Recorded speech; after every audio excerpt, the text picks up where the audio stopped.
Hi, chat.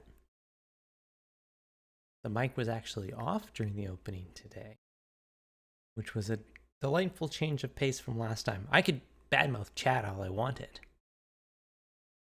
You didn't hear any of it. How's everyone doing? You're doing well. Music? Video game? Video game. Big boosters.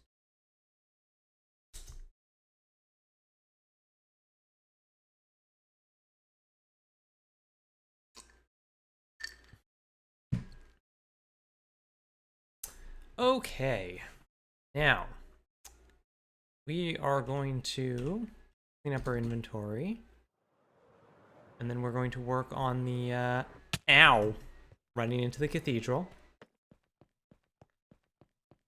So just to note, yes, we do have boosties, because these are Modern Horizons 2 boosties. They're I'm opening them for every $5 in tips. Because it's a bit of an older set.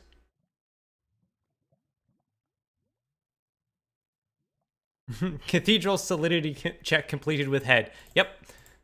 You gotta make sure that thing's not gonna like fall down at the slightest breeze, right?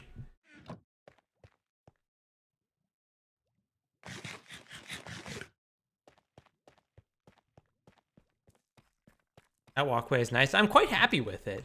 I think it turned out very well. How about you, Persephone? How do you feel it turned out? Get some of these and grab these. These while we're here. That should be good for now.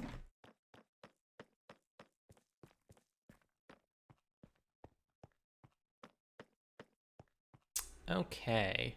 You know what? Actually, I need some dirt. I was gonna do something.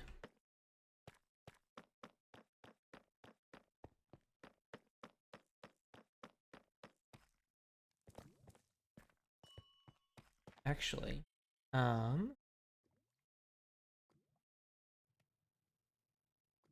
let me do something real quick. You get to see slightly how the sausage is made. I need to add. Take it. Source.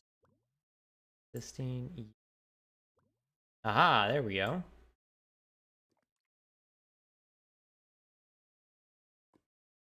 There. That'll come in useful later. Are they the same size? No, this is slightly smaller.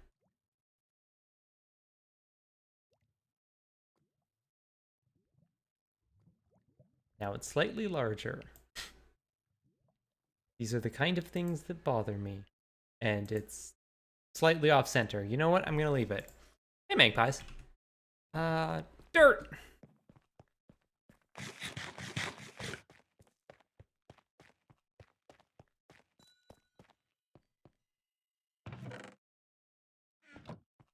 What are you doing here? They're about even. Grab you. Alright.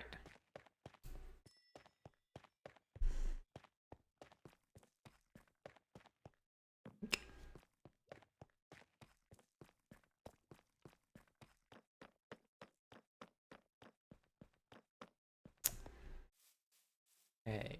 So, let's see, where are our examples? Nope, not what we needed. Here we go. Cass, thank you. Wait for the amount to come in here patiently. Meantime, we're here. What I'm gonna do is, this is gonna run into nothing, but I wanted to build a little temporary bridge here. Yes, Persephone, I know. Yeah.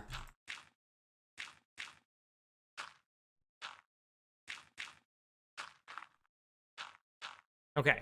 I wanted to do this so I could get a better look at the back of the cathedral. So it was just a little bit easier. Hey, Iris. Okay. We got boosty time. Single boosty fun. Wow, that gets us started. Ah.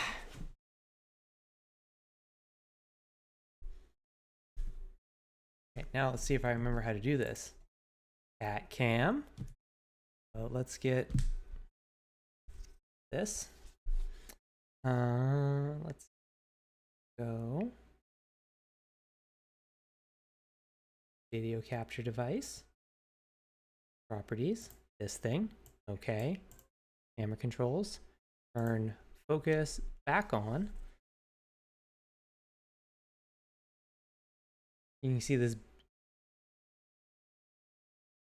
beat up ace of hearts. There we go. Now turn that off. Actually, turn it back on. There we go.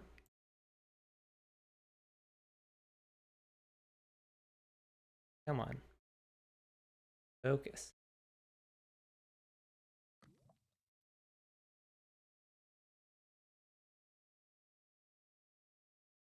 A well-loved card. They sort of sit on my desk and I shuffle them just so I have something to do with my hands. And it's not...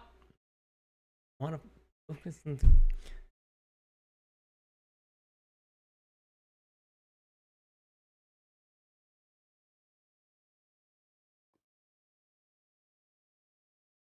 There we go. All right. Modern Horizons 2 booster. Let's go. God, this set was fantastic. I only got to play it once, but it was so good. First up, you've seen Lesser Gargadon. You've seen Greater Gargadon. How about regular normal Gargadon? 5 mana for a red 7/5 beast with trample. And has suspend 4, 1, and a red. Neat. Just regular, bog standard Gargadon.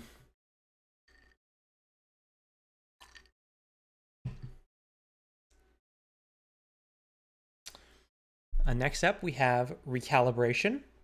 1 and a blue for an instant. Return target creature to its owner's hand.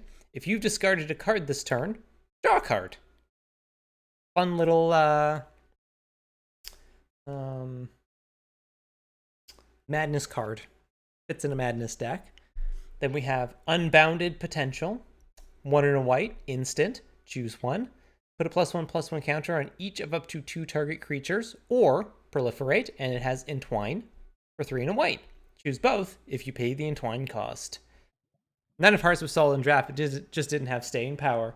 Yeah, it's true. Like, 9 of Hearts was really, really good, but like the King of Diamonds, 3 of Spades combo deck sort of took over the format.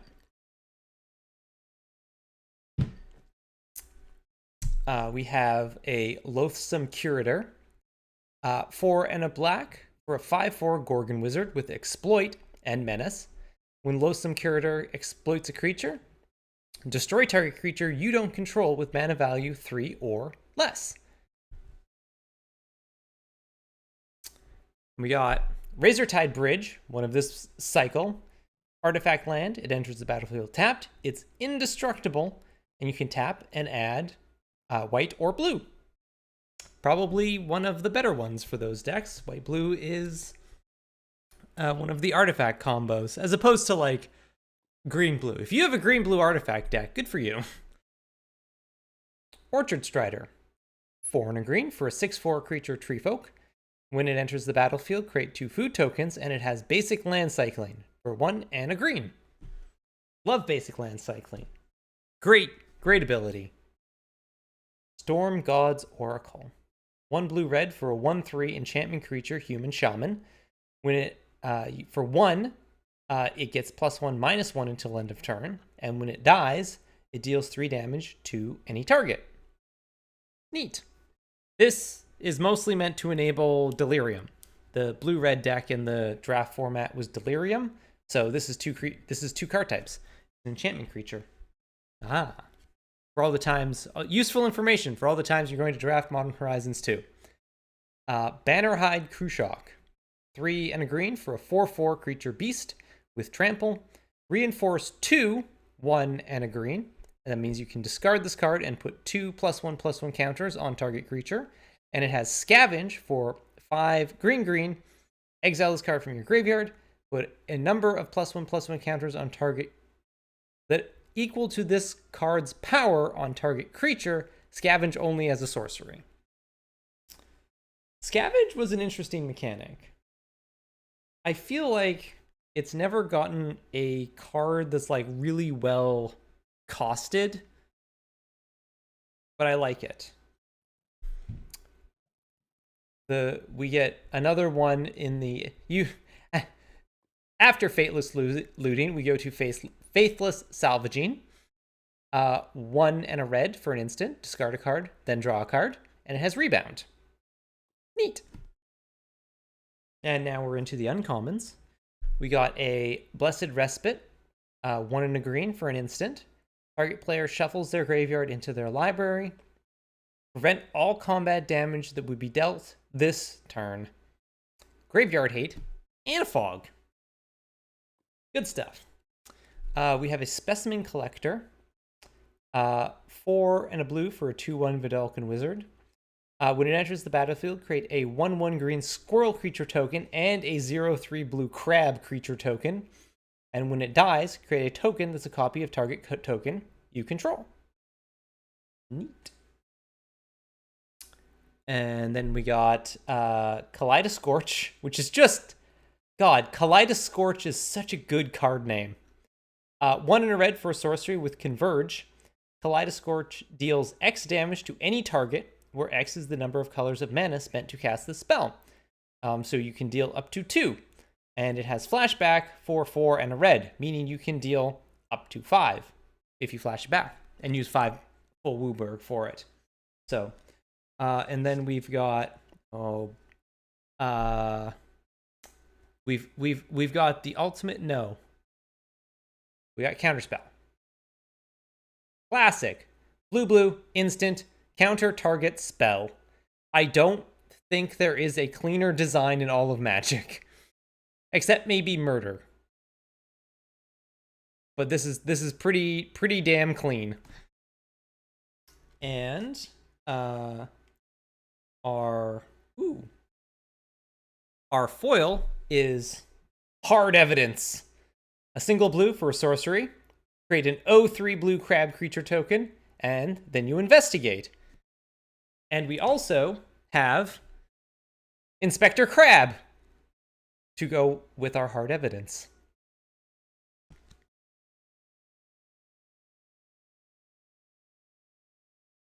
Can you use Jonah's Archmage ability to cast the original Kaleidoscorch with Wooburg? I don't think that's how that works. It's time for Crab. It is, in fact, time for Crab. I kind of actually want to put hard Evidence in my cube. I actually think it's pretty good. And our rare is already in my cube. It is Priest of Fell Rites. 1 and a white-black for a 2/2 human warlock. Tap, pay 3 life, sacrifice it. Return target creature card from your graveyard to the battlefield. Activate only as a sorcery. And it has Unearth for 3 white-black. Neat. Good card. Nice, Cass. All right. We are caught up on boosties. Oh, right. My camera.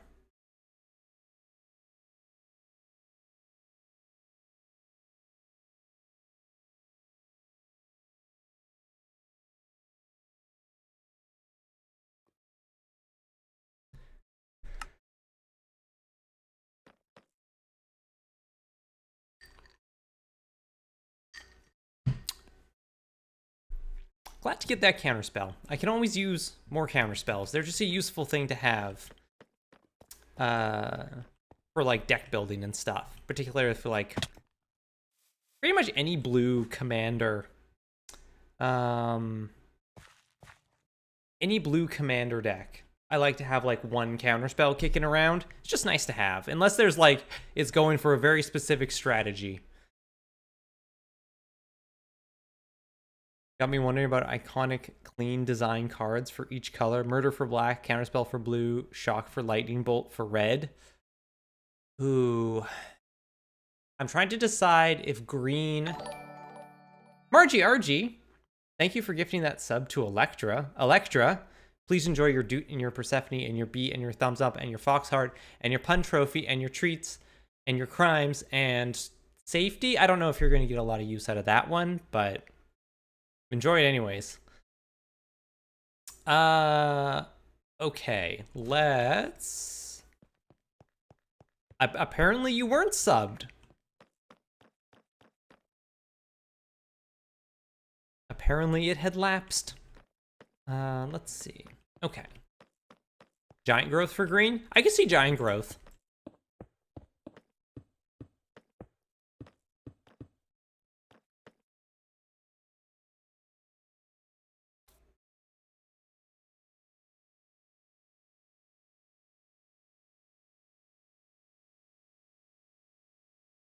Okay.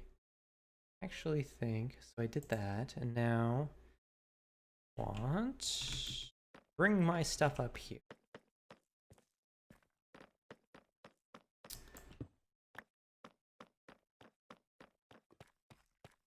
Yes, Persephone. How are you? Are you doing well? No. Go. Let's get some of these and grab. Actually, let's actually try the walls. I wanted to go pacifism for white. Yeah, I can see pacifism for white.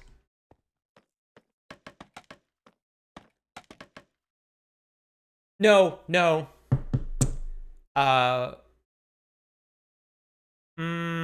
Damn it. I was gonna say Wrath of God, but probably actually Day of Judgment. Just like, destroy all creatures.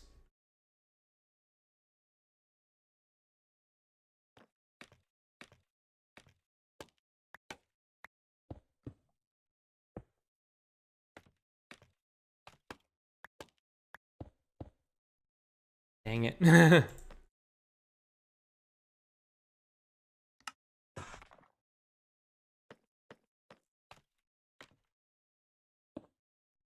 Debit card just got canceled because someone tried to do frauds with it. Oh no.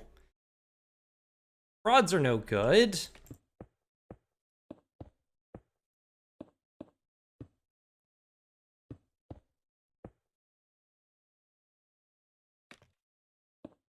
Yeah, don't do frauds with other people's cards. At least do frauds with your own cards. I mean, that's just inconsiderate.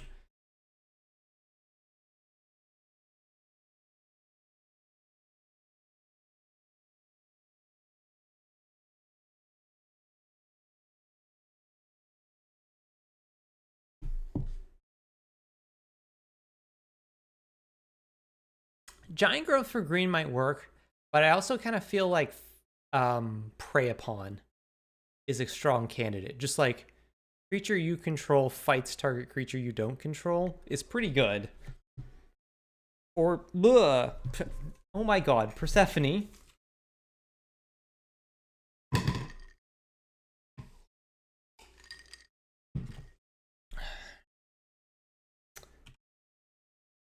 You.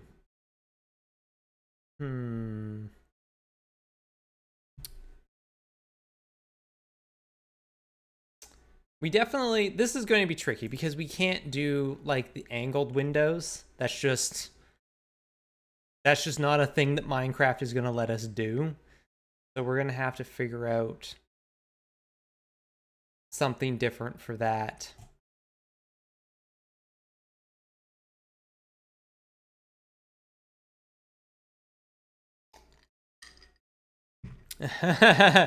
Oh, and I had to convince the folks at the bank that not only was that not my transaction, that they needed to send me a new card right away, but that I also live in a new place now and they shouldn't send it to the address on file. Oh, no. Hey, Persephone. What? What? Come here. Mara, thank you for the 7-month sub.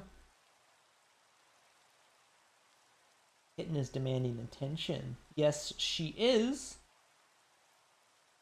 Come on, go.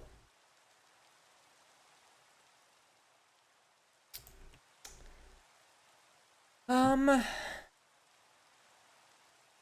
color is this? I should keep these going up, shouldn't I?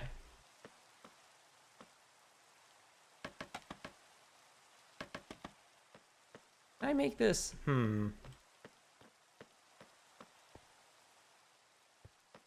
What? I need to check something. Can I make this wider? Ow.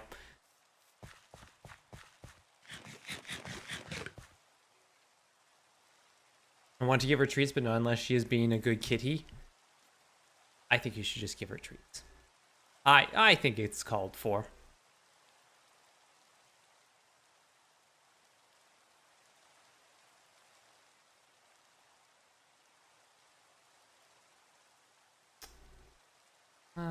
Let's see. Can I make this wider? If I make this 1, 2, 3, 4, like 8 wide. Cass, there we go. All right. Go get her some treats. Just do this.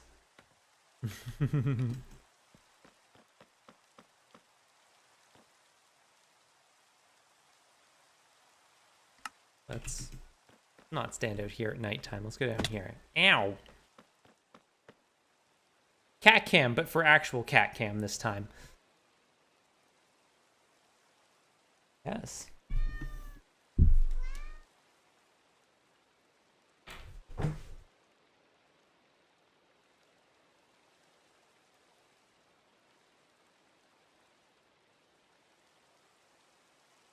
Mic is still on, right? It didn't randomly mute itself this time?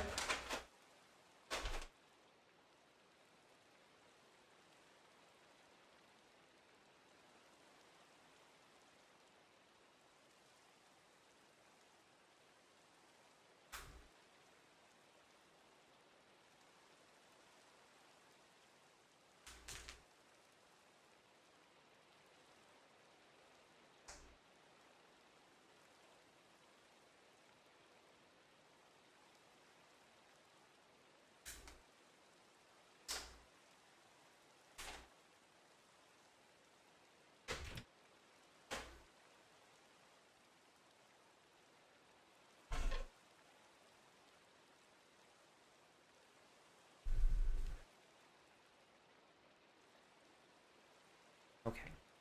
And I forgot to wear socks again, so y'all owe me $5 per feet. But also, it'll get you boosties.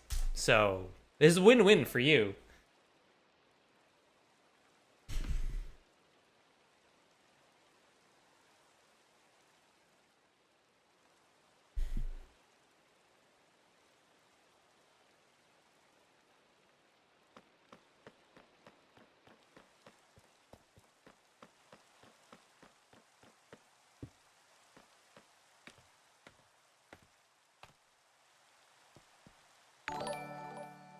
Electra, thank you for gifting that sub to 2 steps. 2 steps. Please enjoy your Doot and your Persephone and your bee and your thumbs up and your fox heart and your pun trophy and your treats and your crimes and your safety.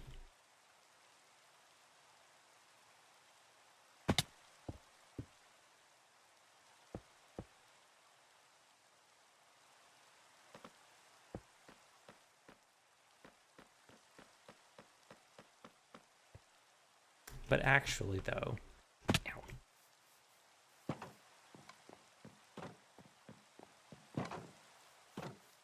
can I make this wider?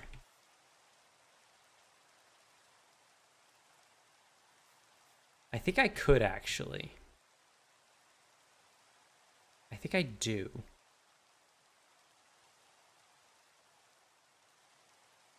I would make that 6, which I think would help me. Speaking of boosties, same price schedule as usual? No, we have a whole command for that. Because this is an older set, they're a little more expensive. Whoops, that's boo site. Why do we keep doing why do we keep typing boo site? So it's actually, I'm opening them for every $5 in tips.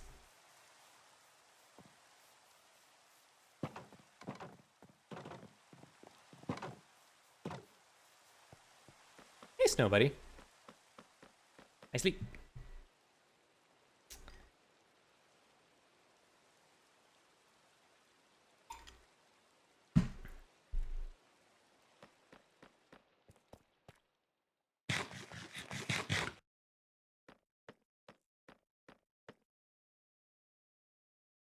What I'm hearing is a boost site command should be made. Yeah. I'm probably going to be resubscribing all week now to all my subscribed streams. Yeah, you'll have to double check everything. Make sure your card information's up to date.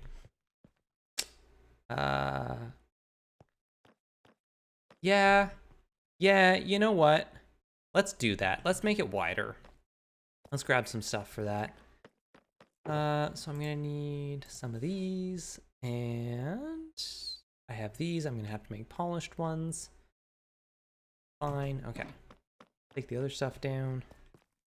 I put all this stuff up here. Now I have to take it all down. That's fine. Whoops. Whoops. Margie RG.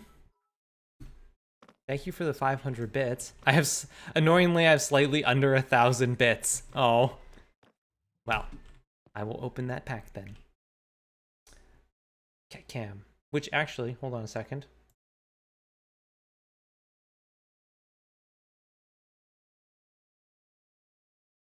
We need to need to update this. I forgot to do this. There we go. Oh, didn't I had? Oh, right. The last time I had a thing where I like put a thing over it.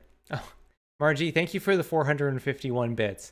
You know what? For you, whoops, that's the start screen. For you, I will make that too. Okay.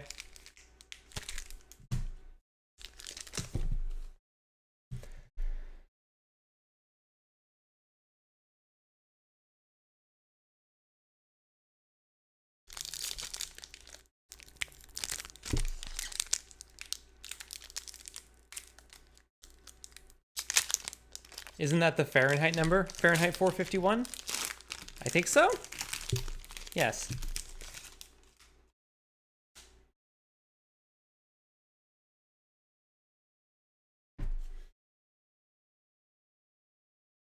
This. Focus. Focus on the clue.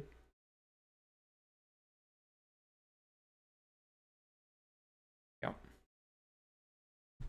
How goes Boosties? We are opening Boosty number 2. Also, we got a clue token in this booster chat. So first up, we have Blacksmith's Skill. 1 and a white for an instant. Target permanent gains hexproof and indestructible until end of turn. If it's an artifact creature, it gets +2/+2 until end of turn. Nice. Rock Pusher, thank you for the 50 bits. And then we've got a Retro Frame Mind Collapse. 3 and a red for an instant. If it's your turn, you may sacrifice a mountain rather than pay this spell's mana cost. And Mind Collapse deals 5 damage to target creature or planeswalker. And then we also got a Steel Fin Whale. 5 and a blue for a 3/4 whale with affinity for artifacts. Whenever an artifact enters the battlefield under your control, untap Steel Fin Whale. It feeds on metal filings suspended in the water, sieving flecks of precious ore through magnetic baleen. Neat. And then we've got a card I really like, which is this Retro Frame Bone Shards.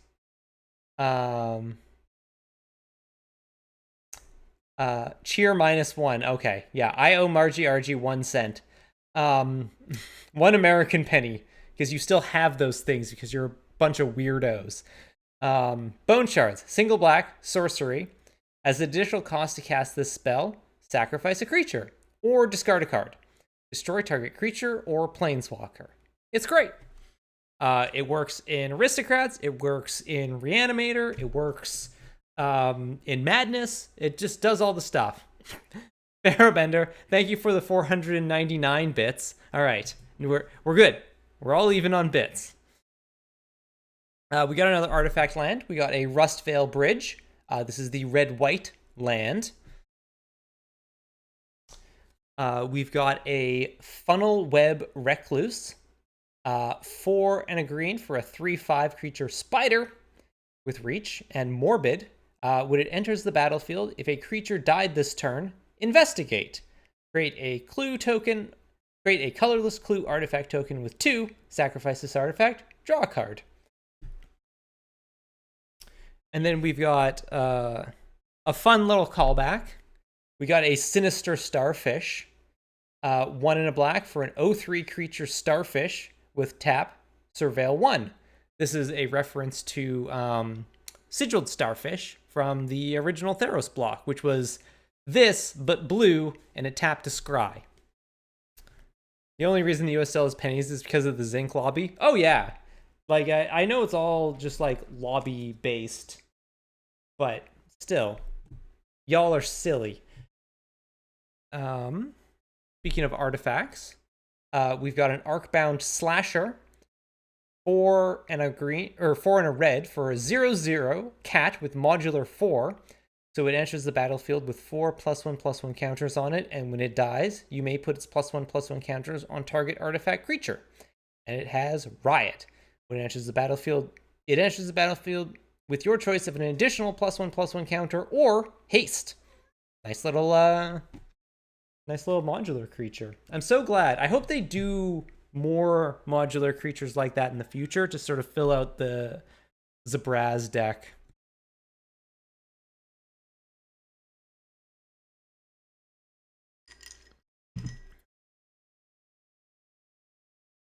I wouldn't have thought the actual metal content would be worth the lobbying. Oh yeah, like pennies at this point are basically just a subsidy for like the copper and zinc industries in the US. Persephone, no, you had your treats. Stop whining. Speaking of, Arcbound Mouser, why can't you be like this cat, where you're a cool robot that catches mice? I'm disappointed in my cat because she is not a cool robot. Single white for a 0/0 artifact creature cat with lifelink and modular 1. It doesn't purr, it hums.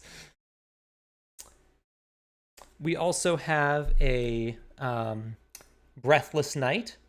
1 white-black for a 2/2 flying lifelink. Whenever Breathless Knight or another creature enters the battlefield under your control, if that creature entered from a graveyard or you cast it from a graveyard, put a +1/+1 counter on Breathless Knight. Neat. If I would try this in Alesha, if my Alesha deck wasn't like ram-packed with stuff already.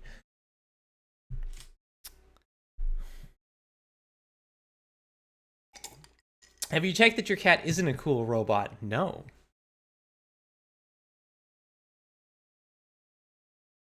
I'm gonna have to take her to the vet to get an x-ray. We got into the uncommons. We've got Flay Essence. 1 black for a sorcery. Exile target creature or planeswalker. You gain life equal to the number of counters on it. Neat. Card. There is a fly in here and it's driving me nuts.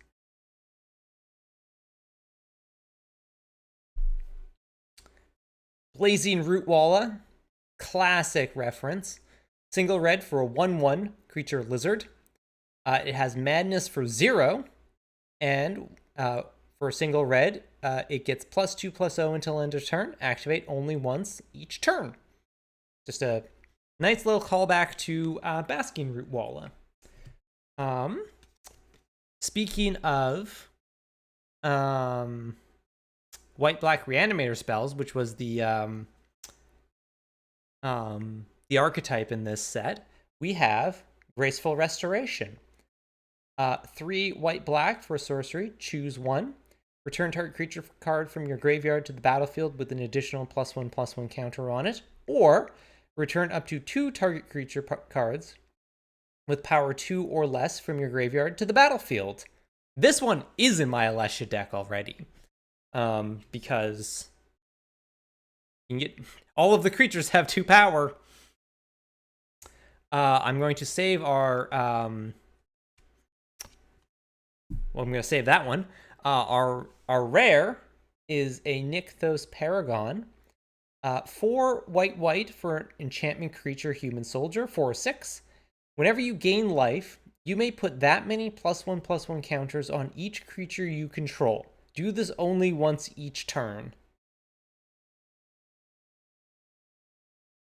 I don't know if this card is good or not. I don't think it is. It feels like one of those cards that's just like maybe 1 mana too expensive to be really great.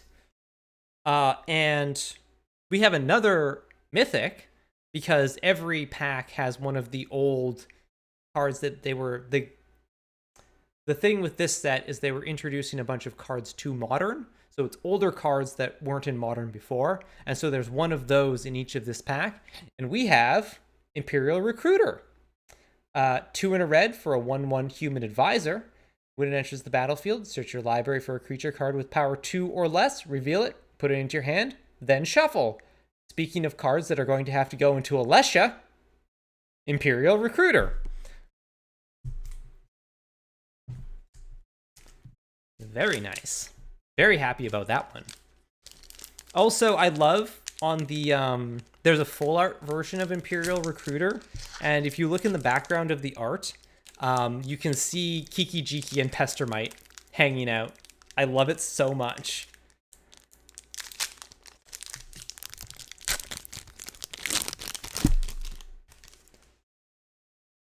Our token, Squirrel.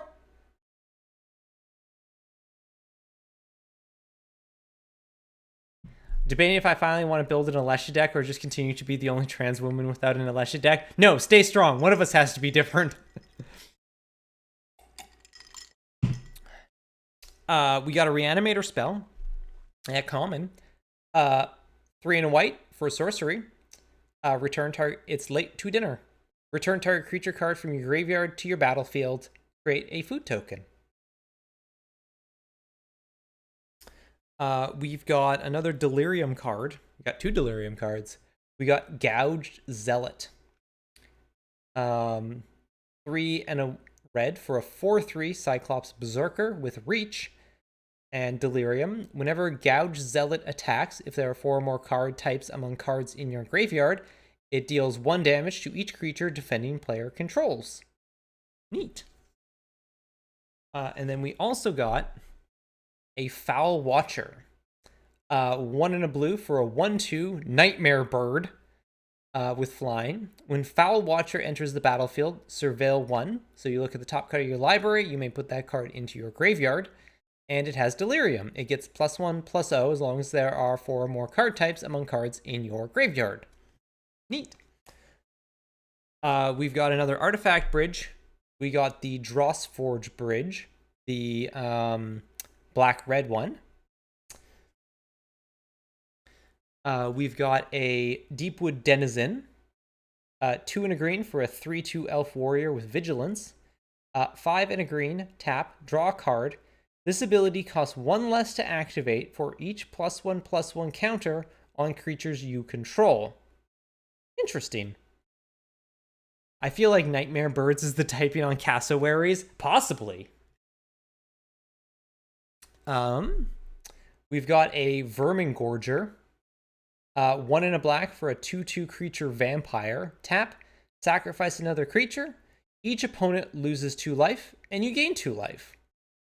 Neat. Speaking of, if you want a creature to sacrifice, why not? Nested Shambler. Single black for a 1/1 creature zombie. When it dies, create X tapped 1/1 green squirrel creature tokens, where X is Nested Shambler's power. There's a surprising number of Nightmare Birds or bird horrors. Yeah, no kidding. You've had Famous Rays, you've had Original Rays, but have you tried Piercing Rays? 1 in a white for sorcery. Exile target tapped creature, and it has Forecast. Y'all remember Forecast? 2 and a white. Reveal Piercing Rays from your hand. Tap target untapped creature. Activate this ability only during your upkeep and only once each turn. Forecast was a weird mechanic. We also have a Parcel Mirror. 1 in a blue for a 2/1 artifact creature clue mirror. For 2, sacrifice Parcel Mirror. Draw a card. I have never heard of Forecast, but wow. It was the Azorius mechanic in the original Ravnica block, in Dissension. That was their, that was their guild mechanic.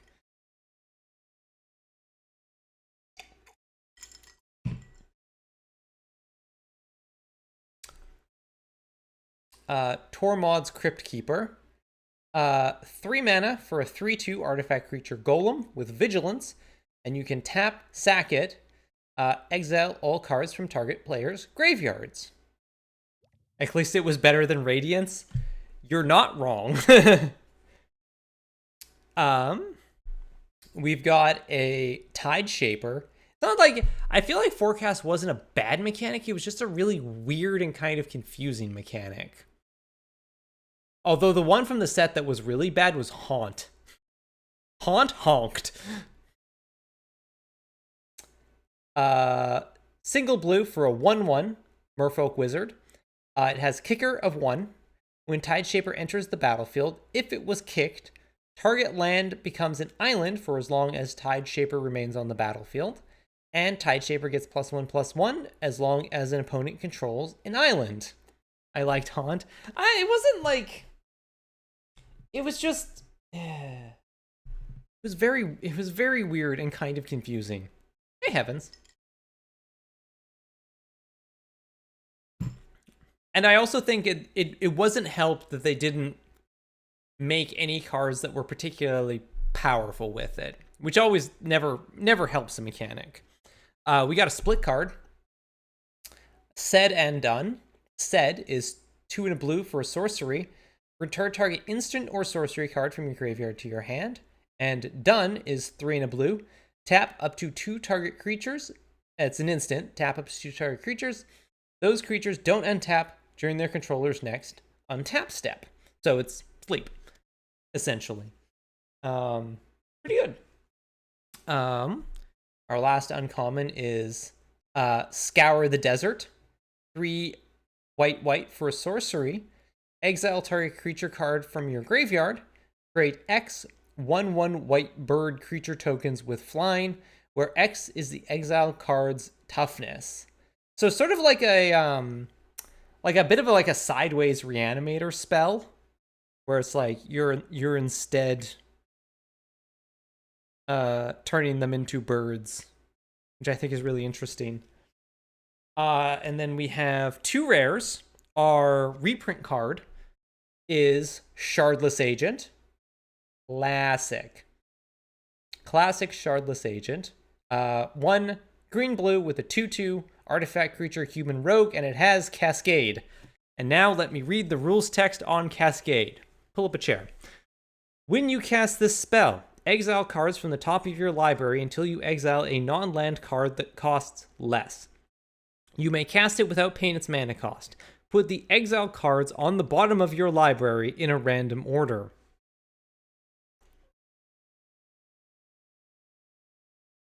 I'm so glad they did the full art version so they could just put the Cascade as just Cascade and not put the rules text, so they could actually have flavor text on that card for once, because I was always so interested by it. And then we have another rare. We have Thought Monitor.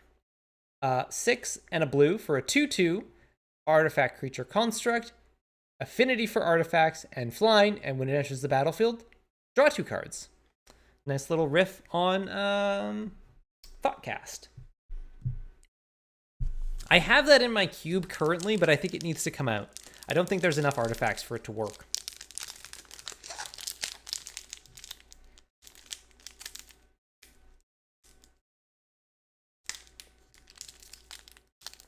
Yeah.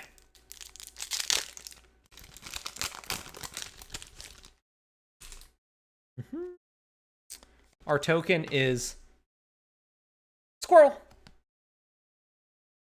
I got a peek at our land, and it's very exciting. I mean, our rare. That might be a land, and it's very exciting. We got a Tavern Scoundrel. 1 in a red for a 1/3 human rogue. Whenever you win a coin flip, create 2 treasure tokens. And 1, tap, sacrifice another permanent, flip a coin. I've never built a coin flipping deck, but they seem like a lot of fun. Fantastic callback, Phantasmal Dreadmaw. 2 blue for a 6/6 Dinosaur Illusion with Trample. When Phantasmal Dreadmaw becomes a target of a spell or ability, sacrifice it. We've got a Guardian Kieran. 3 and a white for a 2/3 creature with flying. Whenever another creature you control dies, put a +1/+1 counter on Guardian Kieran. Neat. A card that I think this card's banned in Pauper. I think this got banned in some format or another, but it's Galvanic Relay. 2 and a red for a sorcery. Exile the top card of your library. During your next turn, you may play that card, and it has Storm. Would you be surprised to learn that the Storm card got banned? I was thinking about this card today because I was going through the set. Hold on a second, chat.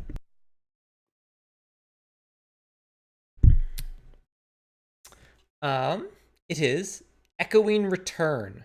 A single black for a sorcery. Return target creature card and all cards that share the same name as that card from your graveyard to your hand. I was like, oh, you can't play this in Commander unless you have a whole bunch of cards like Rat Colony or Shadowborn Apostle or any of the you can play as many of this card in your deck as you want. In which case, it's like one black, get back all your Shadowborn Apostles. I like this because I want to build the Greasefang deck using a bunch of Rat Colonies to sort of fill it out, because I think that would be a lot of fun. We got another artifact land. We got the Goldmire Bridge, the white-black land. The Advisors deck. Yep. We got Smell Fear. 1 and a green for a sorcery. Proliferate. Choose any number of permanents and or players, then give each another counter of each kind already there. Target creature you control fights up to 1 target creature you don't control. And then we've got a Retro Frame Terminal Agony. 2 black-red for a sorcery. Destroy target creature. And his and Madness, black-red. Just a fantastic card in the Madness deck. His mouth melted to slag, yet somehow he kept screaming. That is horrifying. That card is absolutely terrifying. Discerning Taste. 2 and a black for a sorcery. Look at the top 4 cards of your library. Put 1 of them into your hand and the rest into your graveyard. You gain life equal to the greatest power among creatures put into your graveyard this way. Not bad. Whoops.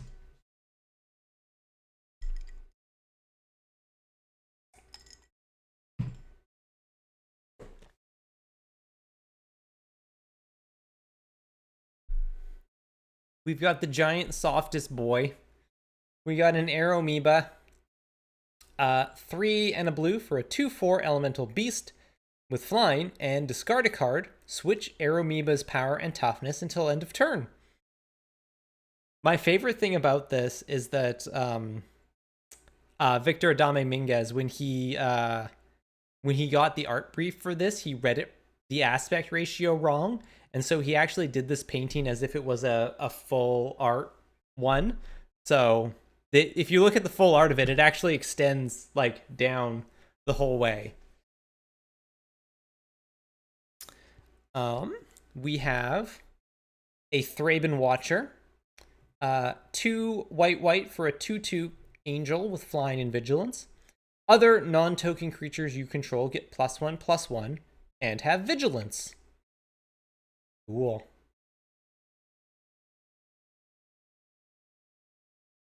I mean, this probably goes well in your Giada deck because that's, yeah, that would work real well in a Giada deck.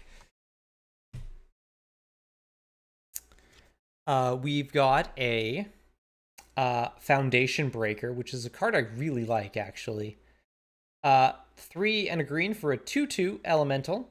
When it enters the battlefield, you may destroy target creature or enchantment, and it has Evoke for 1 and a green, so it is Naturalize. I really like this card. I think this card might be underrated. A card that I don't think is underrated is we have a Retro Frame Prismatic Ending. X and a white for a sorcery with Converge. Exile target non-land permanent if its mana value is less than or equal to the number of colors of mana spent to cast this spell. I'm planning to put this card in my cube. I want to try it out. I think it'll be fun. Our reprint card is a 0 mana artifact. It is Zurin Orb. 0 mana artifact, sacrifice a land. You gain 2 life. I have to assume this card is good because it looks like absolute trash.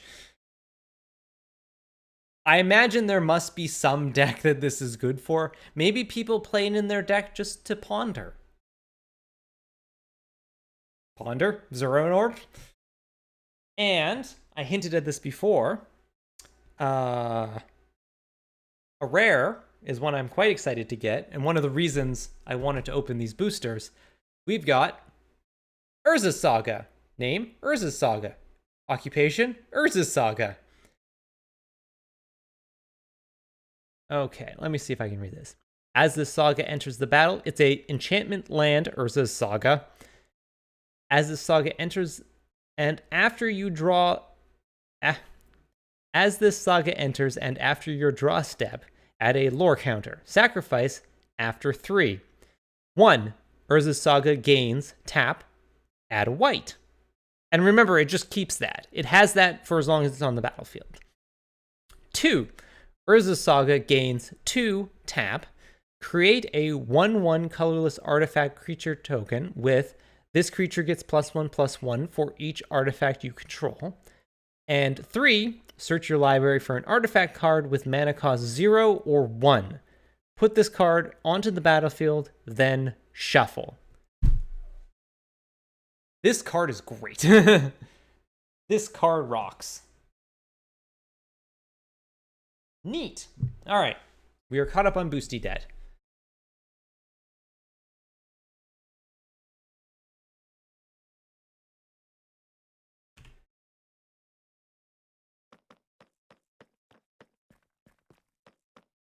And as a reminder, if you have just come in, we have a command. It's !Boosty.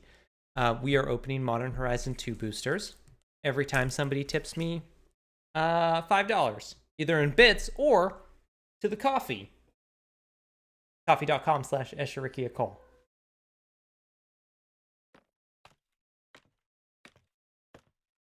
Okay. I'm going to take all of these down because I'm going to expand this. I want to make this one wider. Whoops. That's fine.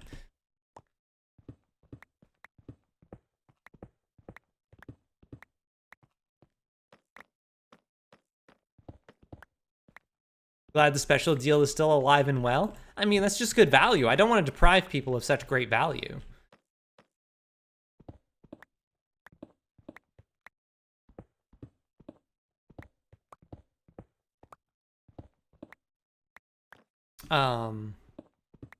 Have we pulled anything interesting?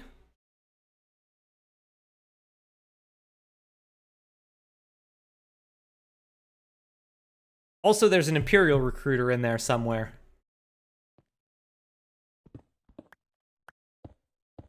Those are like the 2 big hits so far. The Spirit, that's an awful thing to ask. Like, fuck off.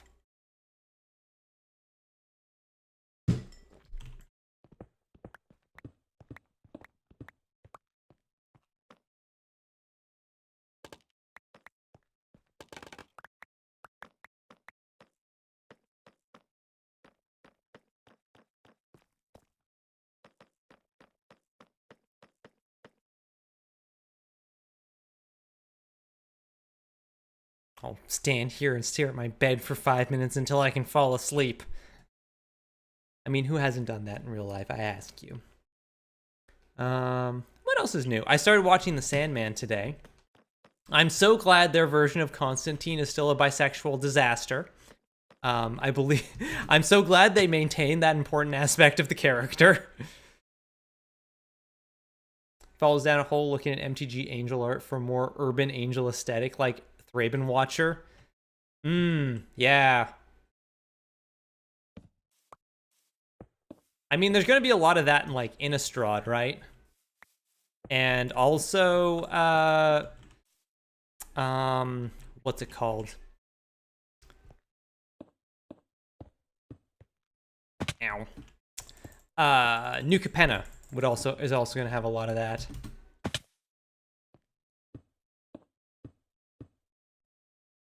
For some reason, I thought you were opening MH1 packs, and I was like, wow, Urza Saga was an MH1? That's, yeah, that would be quite a surprise. I would be very surprised if I did that.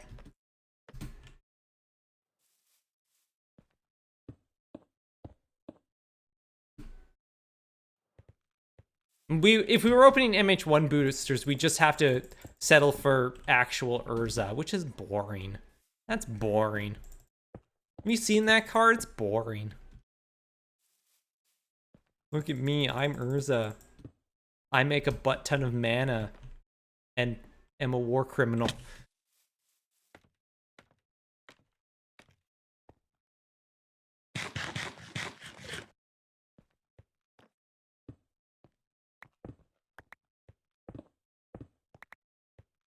Oops.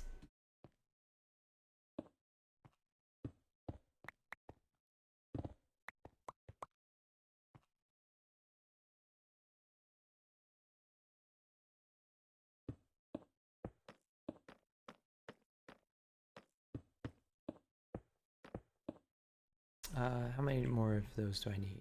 4? Actually, some fell down.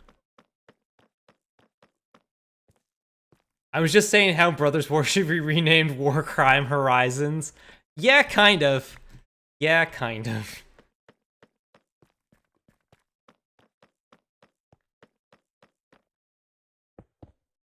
I do appreciate that Magic has not, like, Urza has been around. He's like, yes, this is this powerful mage. He has this long history in the game. He sucks.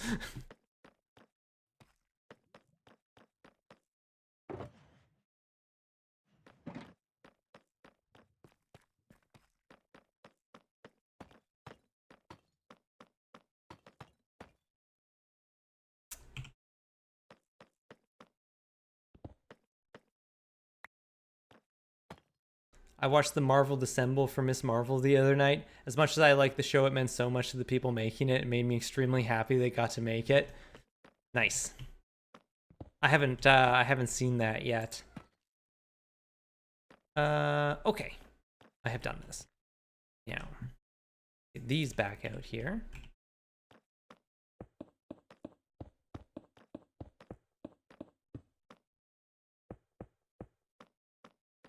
And wanted to do, let's actually get some stairs. Let's go 1, 2, 3, 4.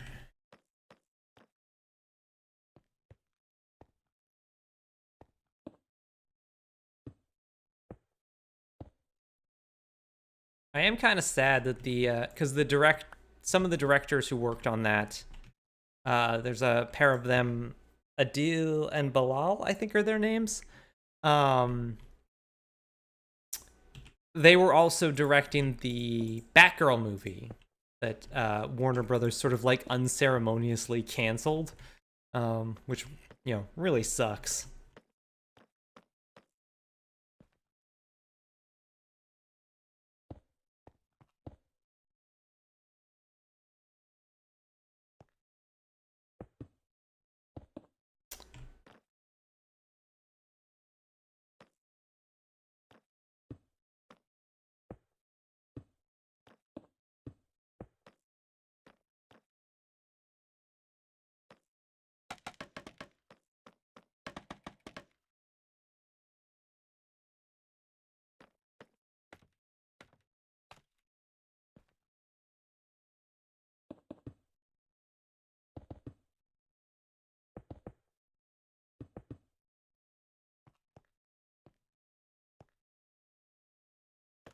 Hopefully that movie, I kind of hope Warner Brothers changes their mind and releases that movie at some point. Like, it seems like the reasoning that people are sort of citing is that they didn't want to release a movie that wasn't like big major blockbuster scale, because it was never intended to be like a theatrical release. It was always intended to be a like HBO Max streaming movie, so it was much smaller in scope. And due to some like internal shuffling, different people were in charge over at Warner Brothers.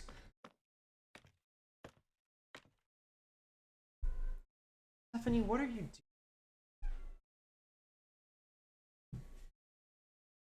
It does seem like an odd move if it's complete enough for test screenings.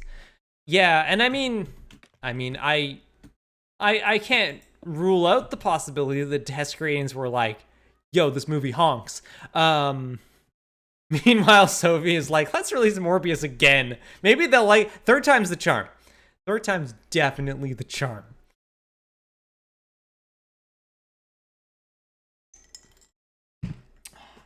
I mean, what are you worried about, Warner Brothers? Damaging the DC brand? You released fucking Justice League twice and it was bad both times.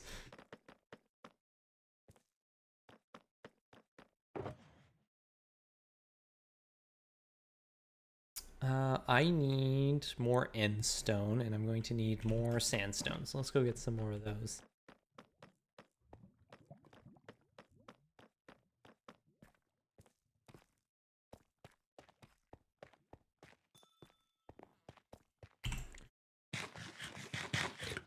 I'm no fan of sunk costing your way through a bad project, but at that point, I would have thought releasing it to recoup some costs would be fine. I mean, if it was like extremely, extremely bad, I guess I can understand. But still, like, come on. Persephone, you agree with me, right?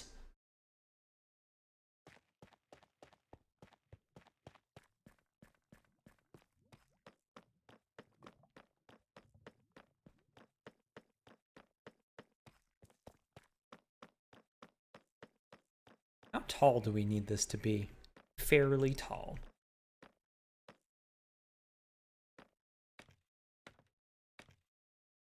This. Go.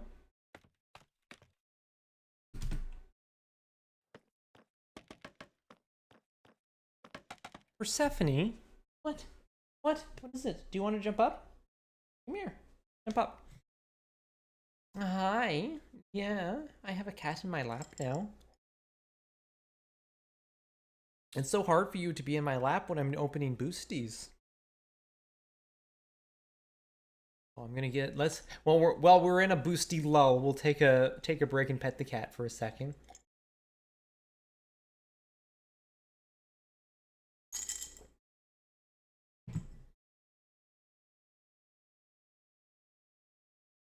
Mother, please pay attention to me.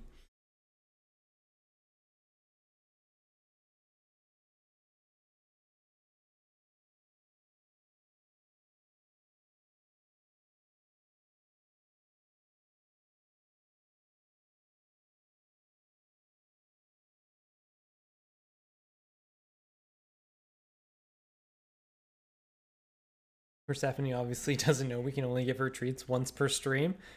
I feel like she would have figured it out, but maybe she hasn't. She normally calms down, but maybe she's just in a bit of a mood today.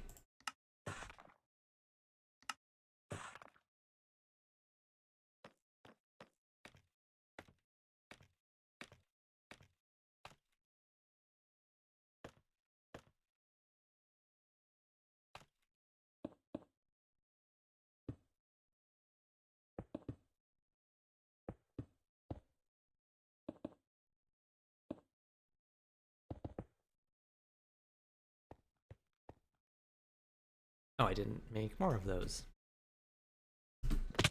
So there was a treat redemption fulfilled this stream? Yeah, it was super early. You might not have been here yet.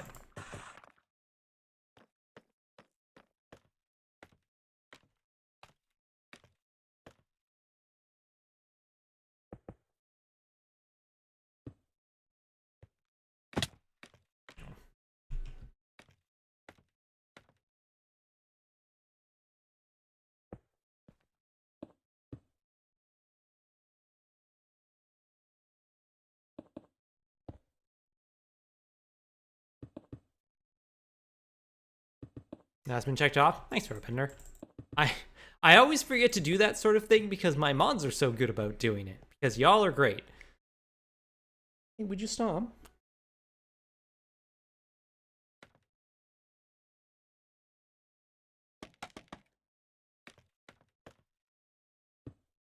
I want this outside window here to be almost as tall as this one. Maybe actually as tall as that one.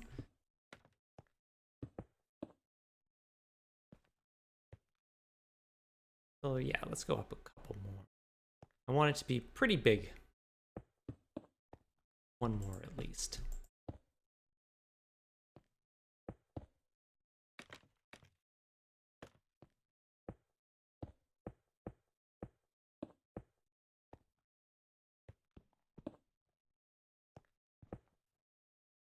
But yes, as I was saying before, I did start watching The Sandman today.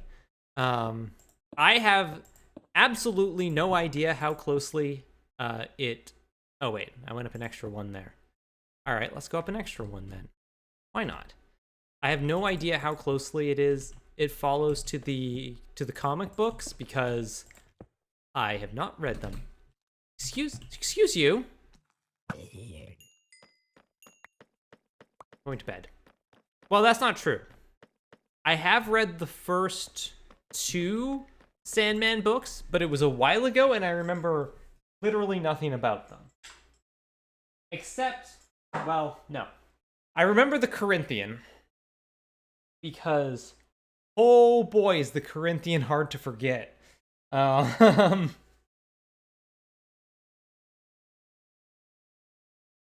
Apparently it's extremely faithful other than an adjustment to the time period. Be 2021 instead of 1989. That's good. That's interesting. Like I said, I don't really remember it all. I did say earlier, I'm glad Constantine is still a bisexual disaster.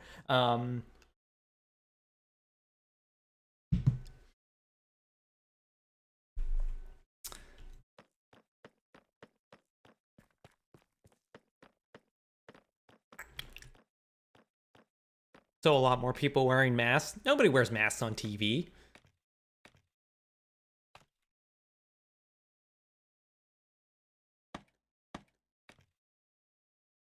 Ow. Okay, how do I want to do this? I think I want that. Then this actually, well, hold on a second. Is this actually taller now?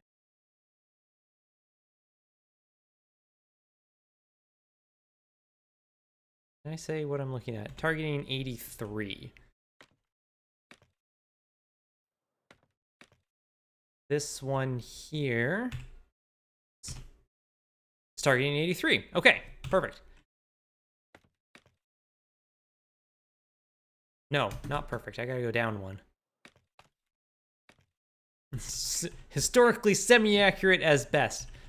I mean, it is set in London, which I don't feel like they were necessarily always the best at that. Someone correct me if I am wrong.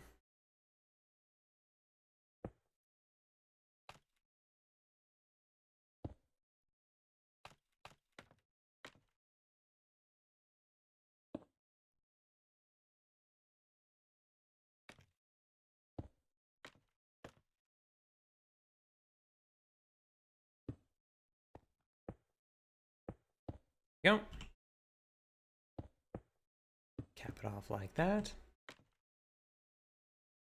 Government sure wasn't. Who's the PM now? Ooh, good question.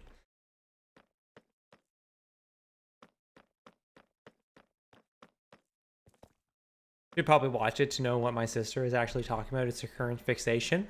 I'm on episode 4 right now, and so far it's really good. I've been enjoying it quite a lot.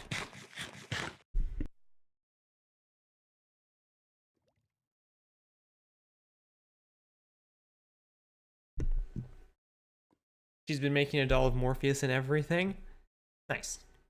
I mean, part of it is that I'm glad. I'm glad both that I like it and that people who read the comics like it as well. Because the last thing I want is people who have read the comics endlessly complaining about a show I like. It's like, but they changed a thing, and I'm like, I don't care. It's fun. Bird sounds like Patton Oswalt. Persephone. I mean, the bird sounds like Patton Oswalt because it's Patton Oswalt, but I want to see it because I love Kirby Howell Baptiste. Who does she play? Is she the one who plays Death? I'm not familiar with that actor. What did I come down here for again? Glass. I'm going to need more glass then. That might be enough. Play Death? Okay. Death hasn't shown up in the show yet, at least where I'm at, so. Oh right, we need to take all of this stuff out too. We need to change this around.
Oh, so this one just goes straight. Oh yeah, this will work. Crap. Fine, I'll go make another batch because I need 2 more. Oh, not there.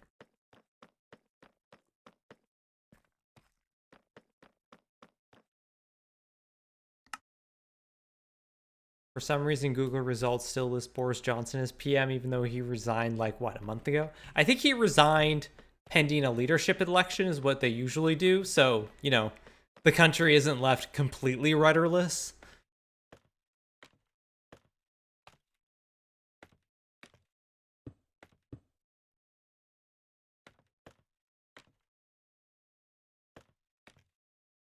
He's still PM? Oh, so did he not actually resign?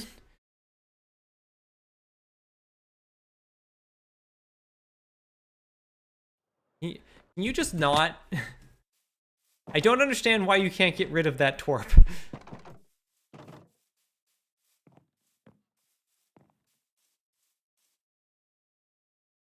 Running caretaker until a new Tory leader is elected, who would then assume the role. Okay. Ooh. I like that. That's looking very fancy. Like a persistent rash. That's the nicest thing anybody's ever said about Boris Johnson. The only way to remove a PM is to throw him into the fires of Mount Doom where he was forged.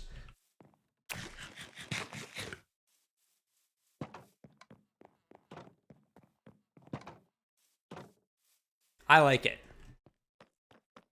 It's one of my favorite running jokes in Elden Ring, is when you see like a big pool of lava, people will always put something like "toss Elden Ring" in the messages. It's like, try tossing Elden Ring.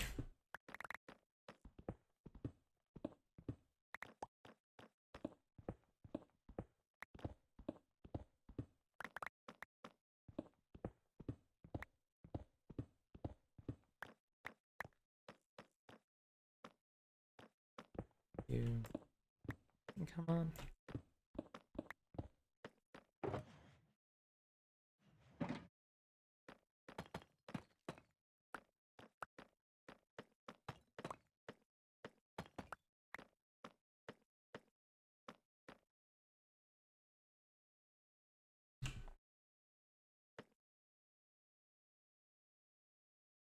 That in the side of any cliff, try jumping. Yeah, but that one's sort of just like, okay, yes, you're trying to get me to jump off. Yeah, yeah, yeah. I get you. Very good joke, streamer.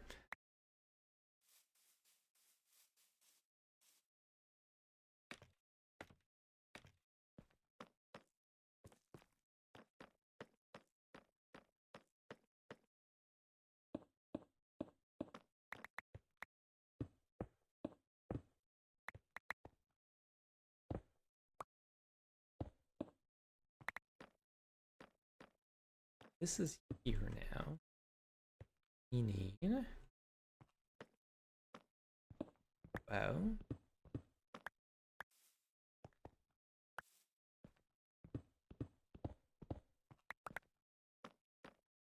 Don't forget, chat. Why is cap locks on?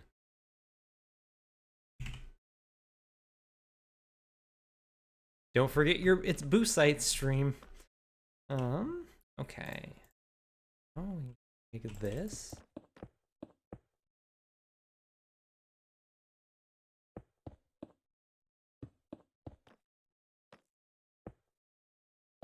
Can't do the 3. So this one was supposed to have like 3 windows underneath it, but I can't do that with the even number. So let's just go with 2, but we have a bit of spacing.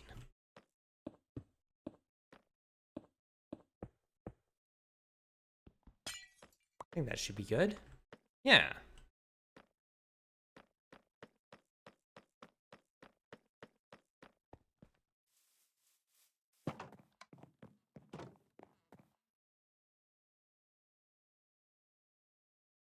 I think that should be fine. Now, someone.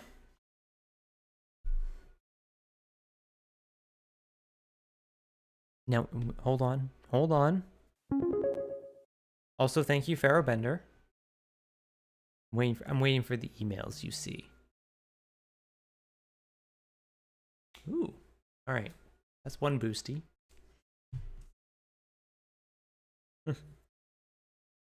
And, ooh. Pharaoh Bender decided to go for the special and got the 3 boosties for $16. Thank you, Pharaoh Bender.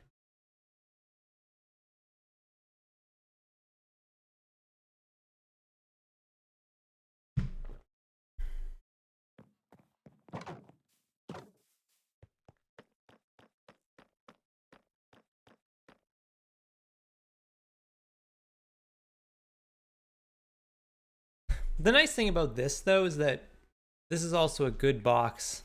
It's me. I'm the non-special. Okay. Thank you. Thank you, Iris. By Crabthar's hammer. What a savings. The nice thing about it is that, like, this is a nice box to have. So even if we don't get through all of this, you know, it can just be like standing boosties, or I can do another boosty stream later, or, you know, these are a good thing if I have boosty debt to pay off, that sort of thing. With the message, I know this is a ripoff rather than a deal, but shrug emoji. But the savings? I bent that card a tiny bit opening that pack, but that's fine. It's a common.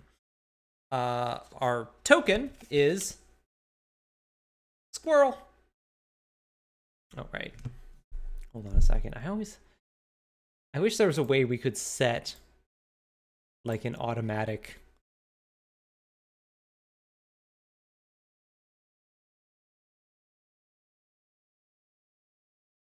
squirrel.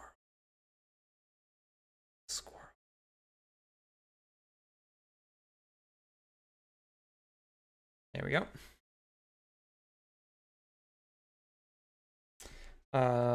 I got a slightly bent step through retro frame. 3 blue for a sorcery. Return 2 target creatures to their owner's hand, and it has wizard cycling for 2. It doesn't have the rules text, but wizard cycling means you can pay 2, discard it, search your library for a wizard.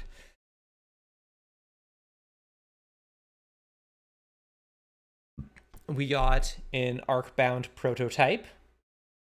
1 and a white for a 0/0 artifact creature assembly worker with modular 2.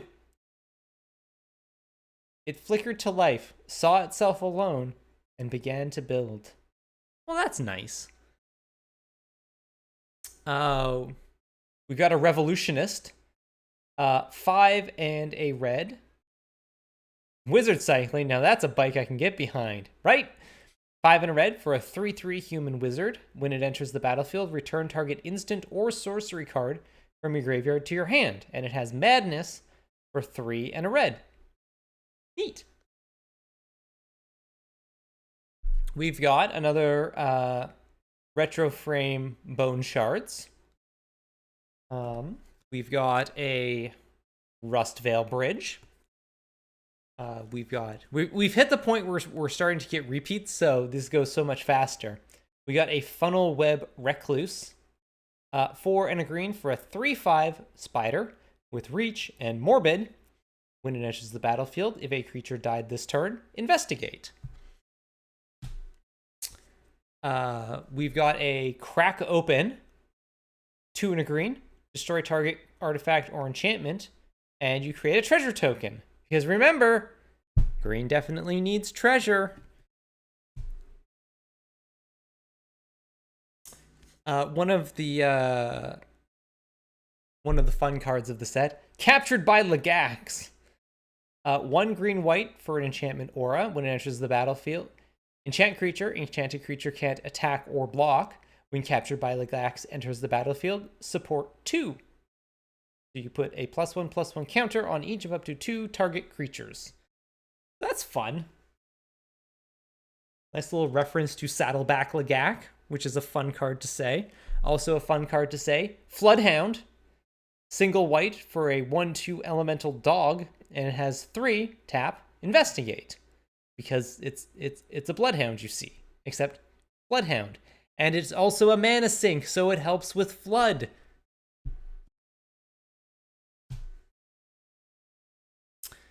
We got a nice reanimator target, Archfiend of Sorrows. 5 black for a 4/5 with flying.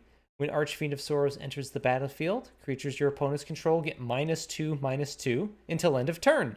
And it has Unearth for 3 black. Neat. We're into that was an uncommon. We're in there. We've got is candidate for best action franchise ever, Fast and Furious. 2 and a red Fast, 2 and a red, instant, discard a card, then draw 2 cards.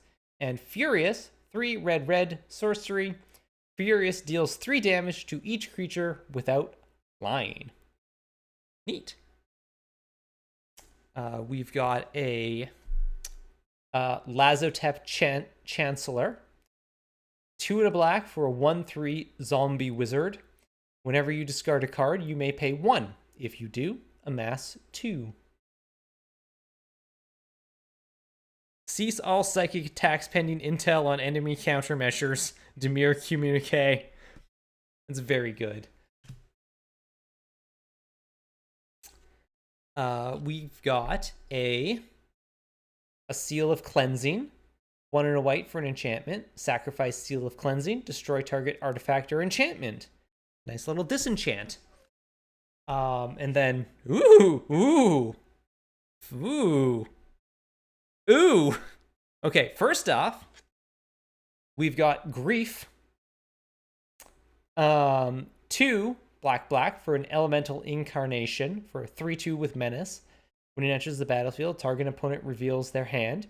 You choose a non-land card from it. That player discards a card, and it has evoke. Exile a black card from your library, or from your hand. Sorry, man, exiling a black card from your library to cast this for free. I'm like, yeah, sure. And we got a foil, chat.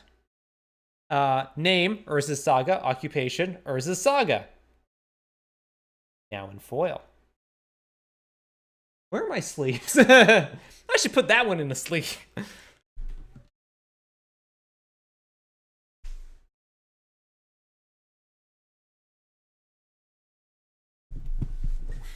I love the 1954 film The Fast and the Furious when you're talking about the other one.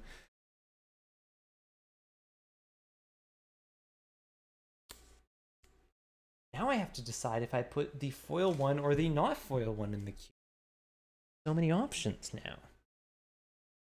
Yes, Persephone. So many of them. 7:30. All right, tell you what. We are going to... Actually, you know what we're going to do? I'm going to focus my camera. There we go. I have to take a quick break. So I'm going to go back here. It's 7:30, so let's take a quick break. I will be back in just a few minutes. You should take a break too. We've got 3 more boosties that we're going to do when we come back. So in the meantime, get some water, stretch, look at something 20 feet away for 20 seconds to rest your eyes. Yeah, I got to go cycle the wizard. And I will be back in just a couple of minutes, so hold tight, chat.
I'm back, chat. Okay. We gotta do this again. Just on the squirrel. Yes. Alright. Boosty.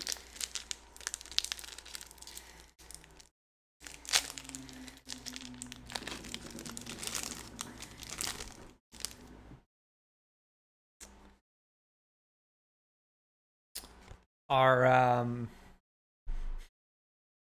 Hey, Kevlar Giraffe. You're just in time for crab. It's time for crab. So far, we've gotten 3 squirrels, 2 crabs, and a clue. That's our tokens so far. First up, the apparently delicious marble gargoyle. 2 and a white for a 2/2 artifact creature gargoyle with flying. For a white, marble gargoyle gets +1, +0, +1 until end of turn. It has butt breathing. Once past the stony exterior, the meat is exquisite and can be stuffed with thalids or simmered in a broth of manticore venom. Asmarano Mardicadice Nicoldekar, the Underworld Cookbook. Stuffed with thalids. We've got another Tavern Scoundrel for all of your gambling needs. We've got a Lose Focus. 1 in a blue for an instant. Replicate. Counter targets. Replicate for blue. Counter target spell unless its controller pays 2. Neat.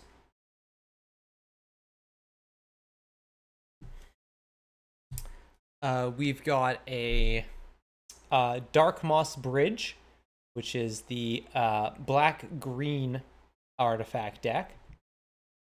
I'm disappointed the camera didn't go out of focus right then. The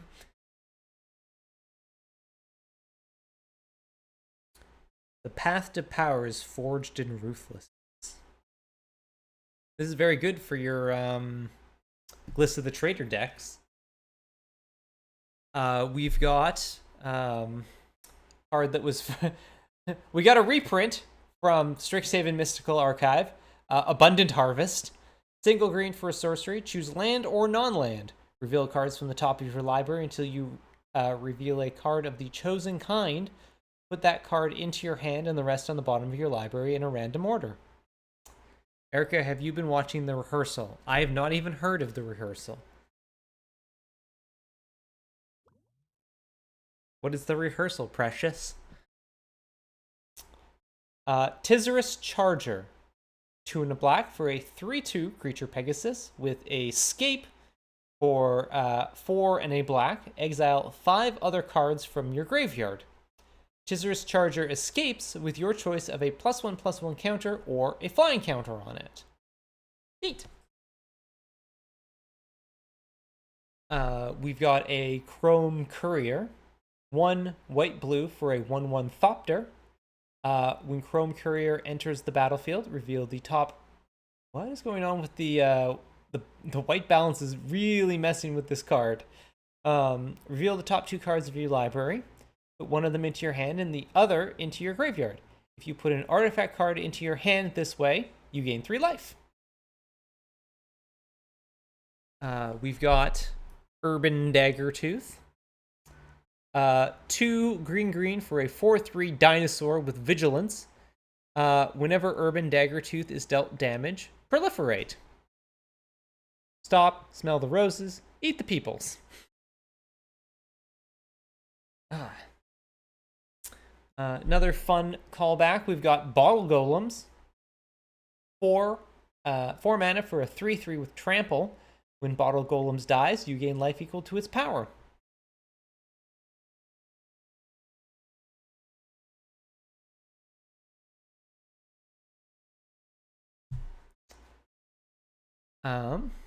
Let's all go on a mental journey. 4 blue for an instant. Draw 3 cards, and it has basic land cycling for 1 and a blue. Love basic land cycling. We are into the uncommons now. We have a Sketch Frame Flame Tongue Yearling. Red for a 2/1 creature Kavu with multi-kicker 2. It enters the battlefield with a +1/+1 counter on it for each time it was kicked. And when Flame Tongue Yearling enters the battlefield, it deals damage equal to its power to target creature. Cool. We've got a Skyblade's Boon. 1 and a white for an enchantment aura. Enchant creature. Enchant creature gets +1/+1 and has flying.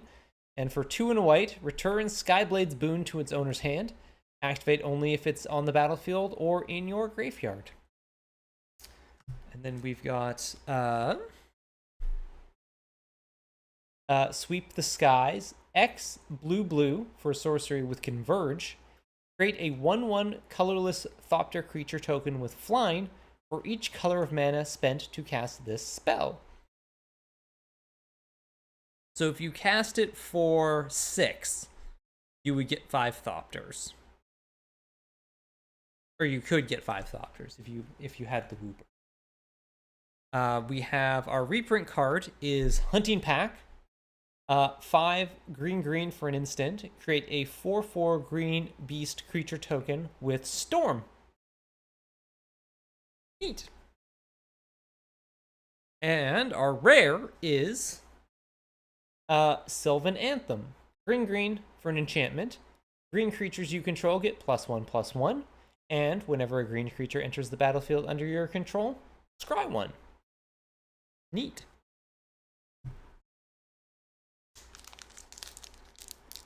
Next pack.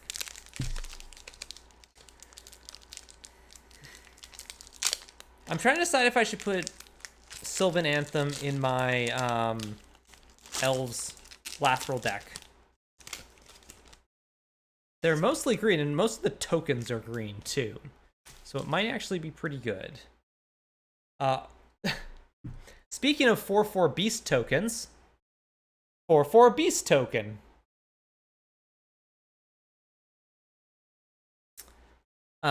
First up, we've got Sylvan Anthem is just way worse than the Great Henge. Ah, yes, but it has a distinct advantage over the Great Henge is that it isn't $80. Battle Plan. 3 and a red for an enchantment. At the beginning of combat on your turn, target creature you control gets +2/+0 until end of turn. And it has basic land cycling for 1 and a red. Ooh. Oh, shiny. 2 and a blue, enchantment aura. Enchant creature. When so shiny enters the battlefield, if you control a token, tap enchanted creature, then scry 2. Enchanted creature doesn't untap during its controller's untap step. I traded my way into a Great Henge as my precious. I mean, it's a very good card, and I also kind of hate it because it's the kind of card that's like, why do they get counters? Why do you gain life? Why do you draw a card? Why does it do any of this? Why does it get cheaper just by playing creatures, which is what green wants to do? Jesus Christ, that card sucks. It is the card that I always think of when you think about like bug-ass broken Throne of Eldraine green cards. It's just like, why? What were you doing? Why did you think green needed this? Unbounded Potential. A card I really like. Goblin and Narcomancer. Red-green for a 2/2 Goblin Shaman. Each spell you cast that's red or green costs 1 less to cast. I like the idea of them doing like their red-green storm stuff. I thought that was a fun line for them to take.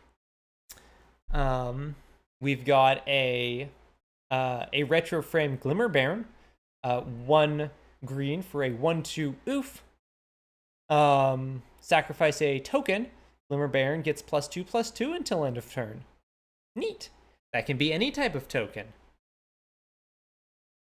It could even be a boat if you have a boat token. Are there boat tokens?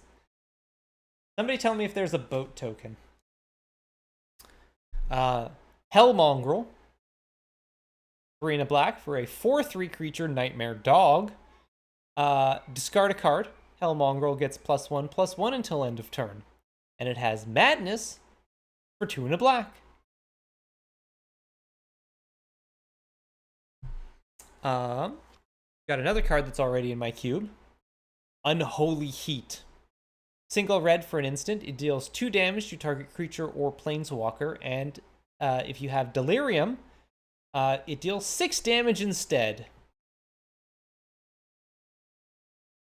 I looked for a vehicle token when we did Desert Bus cards. I don't think there was at the time. Dinger. Add that to my list. Dust Shell Crawler. 1 and a green for an 0/3 creature instec. When it enters the battlefield, put a +1/+1 counter on target creature, and each creature you control with a +1/+1 counter on it has trample. Good card. Good card. Also, oh man, I love this. I love the art on this card so much. We got a Wave Sifter. 3 green-blue for a 3/2 creature elemental with flying. When it enters the battlefield, investigate twice. And you can evoke it for green-blue. Very good. Nils Ham is one of my favorite artists. And so I'm always happy when to see his art. Another Madness Enabler. We got Fodder Tosser. 3 mana for an artifact. Tap, discard a card. Fodder Tosser deals 2 damage to target player or planeswalker. Neat. Now we're into the uncommons. We've got a Herd. Hey, I heard you like Baloth. 3 green for a 4/4. Whenever 1 or more +1/+1 counters are put on Herd Baloth, you may create a 4/4 green beast creature token.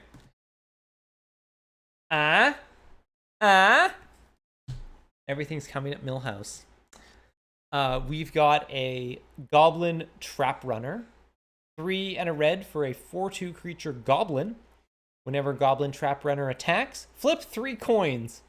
For each flip you win, create a 1/1 red goblin creature token that's tapped and attacking. Cool! This card is fun. Question: when a card says if it has a +1/+1 counter on it, does that mean if it has 1 and only 1 counter, or if it means 1 or more? 1 or more.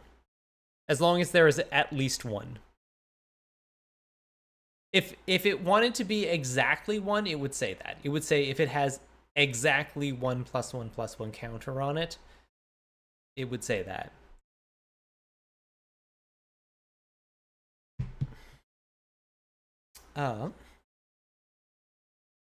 We've got an Abiding Grace. 2 and a white. Alright, have a good dinner, magpies. Abiding Grace, 2 and a white.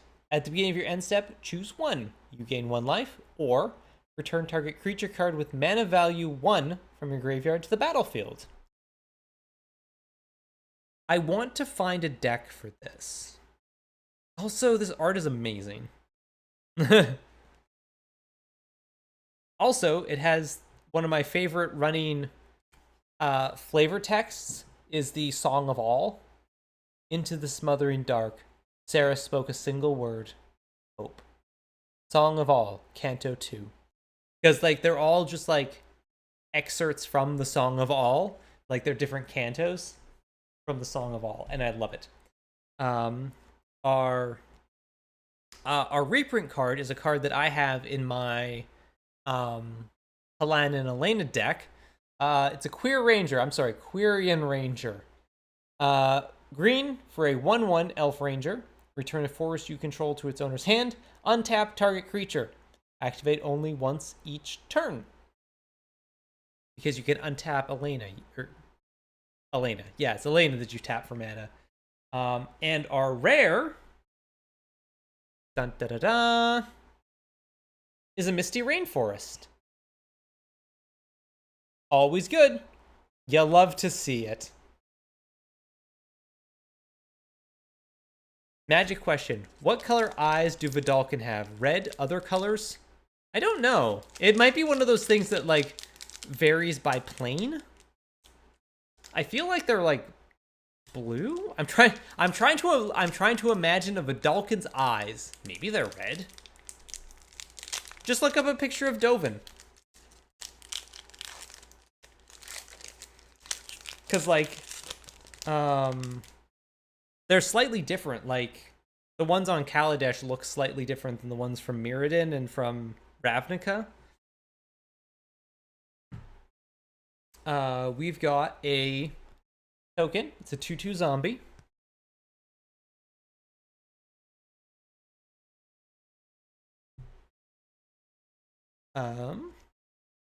First up, we got a Shattered Ego. 1 blue for an enchantment aura. Enchant creature gets -3/-0. And 3 blue, put enchanted creature on top of its owner's library, third from the top. Interesting. We have a Knighted Mirror.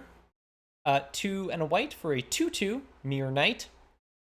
2 and a white. Adapt 1. If this creature has no +1/+1 counters on it, put a +1/+1 counter on it. Whenever 1 or more +1/+1 counters are put on Knighted Mirror, it gains double strike until end of turn. This one fights like a Leonin. Jor-Kadeen. The Prevailer! That is how you have to pronounce Jor-Kadeen's name. The Prevailer!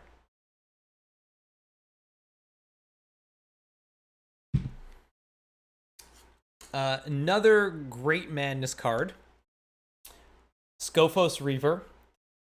2 and a red for a 2/3 Minotaur Warrior. I love that 2/3 is like the standard Minotaur stats. Like, that's where Minotaurs start, is 2/3s. As long as it's your turn, Skophos Reaver gets +2/+0. And Madness, 1 and a red. Kill! Kill Formogus! Good old Minotaurs. You're great. We got another Vermin Gorger. We've got a Dark Moss Bridge, the green-black one. We've got a Abundant Harvest, the Sketch Frame Abundant Harvest. I don't know if I actually have a non-Sketch Frame Abundant Harvest. We've got another Breathless Knight. We've got a Nested Shambler. Piercing Rays. Parcelmere. Wow, we had a nice run of cards we've already seen before. We've got a Necromancer's Familiar. We're into the uncommons now. 3 and a black for a 3/1 Bird Spirit with flying and Hellbent. Necromancer's Familiar has lifelink as long as you have no cards in hand. And black, discard a card. Necromancer's Familiar gains indestructible until end of turn. Tap it. Cool. Nice little madness outlet there. Welcome back, Cass. We've got Scuttletide. It's time for crab. Time for so many crab. 1 and a blue for an enchantment. 1, discard a card. Create an 0/3 blue crab creature token. And it has Delirium. Crabs you control get +1/+1 as long as there are 4 or more cards among card types in your graveyard. You get a bunch of 1/4 crabs. Ooh. We've got an Arcus Acolyte, which is a card I really like. Green, white for a 2/2 Human Cleric Archer with Reach and Lifelink. Outlast for a green-white hybrid, so you can tap, pay that, tap it, put a +1/+1 counter on this creature. Outlast only as a sorcery. My arm is getting tired holding these cards up. And each other creature you control without a +1/+1 counter on it has Outlast for a green-white hybrid.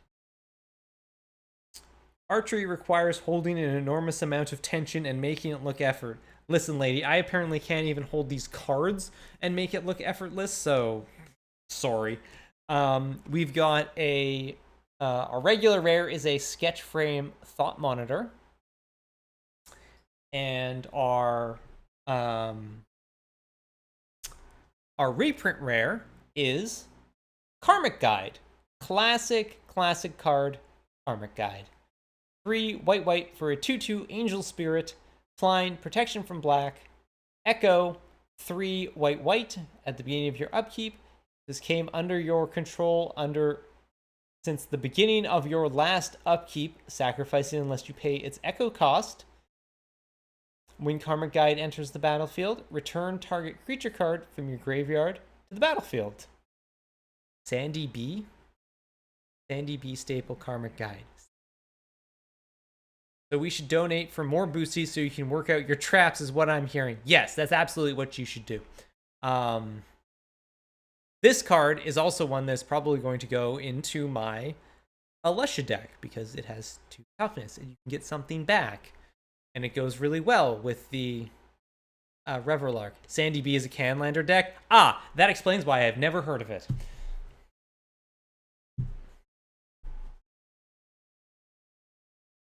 There we go. That's it. We're clear on boosties.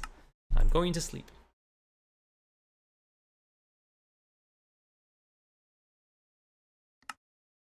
Okay. Now, where are we at here? We did that. We got that done.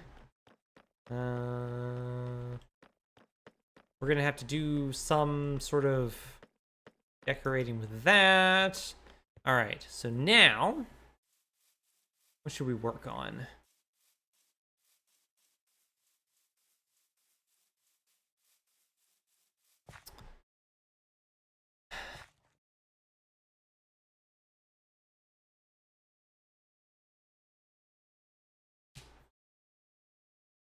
We have another set of windows on either side here that we need to put in. And then I don't know if I can get these sort of like towers in. Maybe there's enough room there. I think there's probably enough room to do something at least.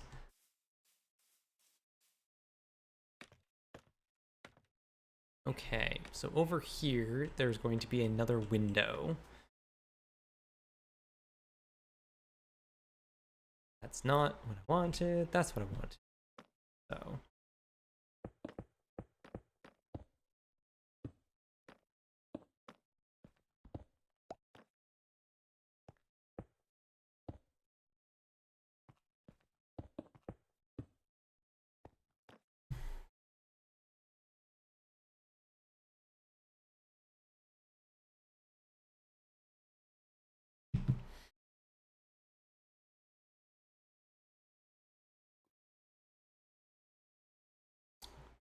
Karmic Guide combos with Kiki Jiki, doesn't it?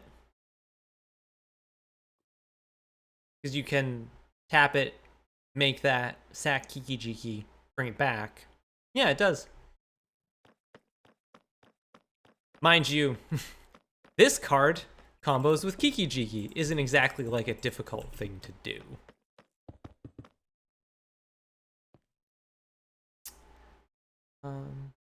It combos with a stiff breeze.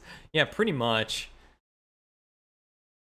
It's 11 p.m. here and still 28 degrees. Help. Have you tried destroying the oil and gas industry? If you haven't, I would recommend trying that first.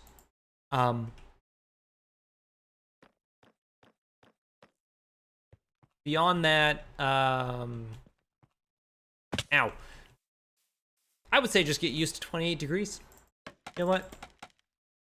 Just enjoy warm temperatures. But 28 degrees at 11 p.m. is pretty brutal. That's really rough. Oh, I'll get right on that. Right? I mean, I feel like not enough people think about that. I think that's the problem. Rob Raccoon. Hello. Thank you for that raid. I don't recognize your name. Hello. Thank you for bringing your community over. What were you playing? Prep for the future, get used to 35 degrees Celsius. Honestly, yeah. If you're new, coming over as Saposaurus125 is. My name is Erica. We're building a cathedral. We also sometimes dig gigantic holes in the ground. But today it's cathedrals. Playing Stardew? Nice. Love Stardew. Ow! I love... Well, that's just embarrassing.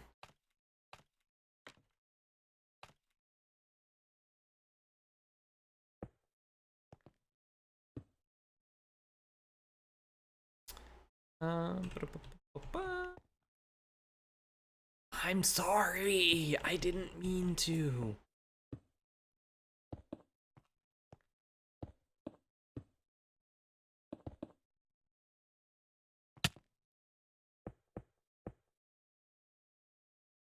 I haven't played Stardew in a long time.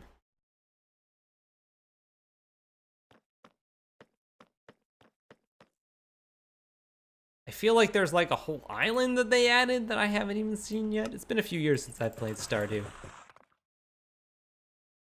Hey, Revenant. How's it going?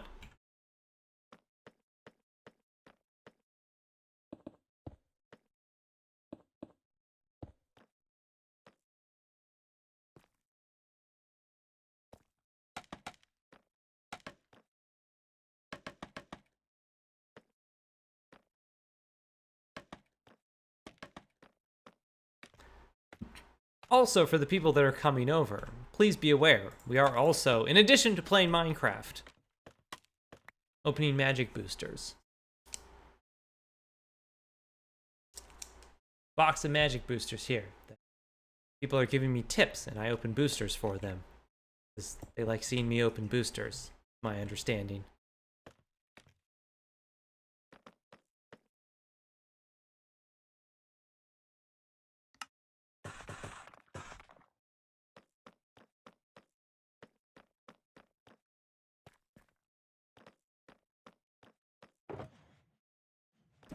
My sister both enjoys Stardew and is like Stardewing IRL, so I've acquired some Fangamer merch for her for Christmas. Awesome. I was looking at the Fangamer, so she can put a Marnie's chicken sign near her actual chicken coop. Marnie's the best.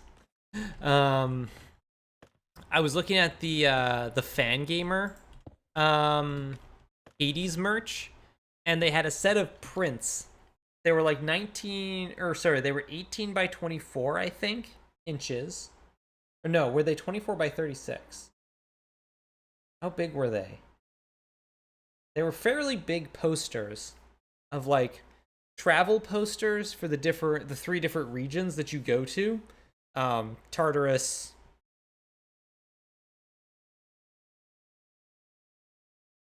Asphodel, Elysium. Got there. It's been a while since I played the game. And they were like really nice, super high quality prints and like a limited edition of like 1,000 or something like that. And I was like, those look amazing.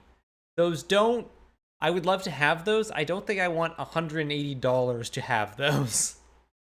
They were pretty pricey.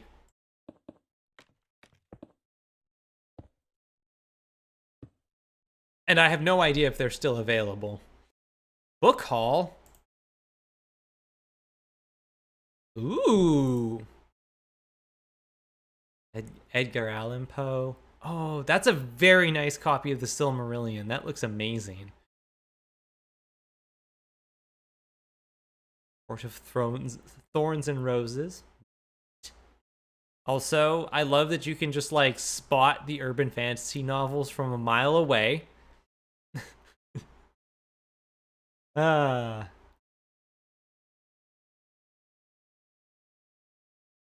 old urban fantasy.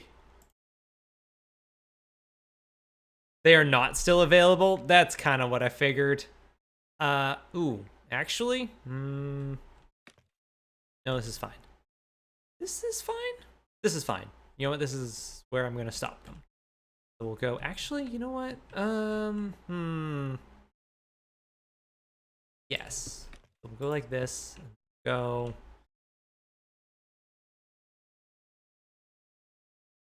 that and that. There. There. And... You know what? Actually, I want to take these down one.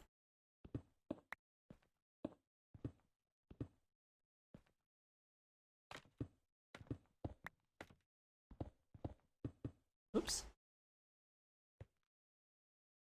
Ow. Ow. I love urban fantasy, but yeah, they have a very distinct look for their covers. It's like they looked at romance novels and were like, wow, those are really fucking thirsty. Hold my beer.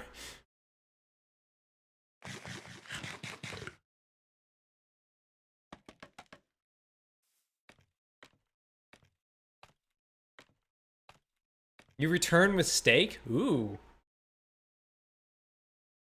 My sister got the Dusha plushie. Oh. I kind of want to get the Dusha plushie. I watched the checkpoint where Beej was talking about the Dusha plushie. I'm like, why the fuck do you gotta say stuff like that, Beej? Now you're making me feel bad for wanting to buy this adorable Dusha plushie. Come on.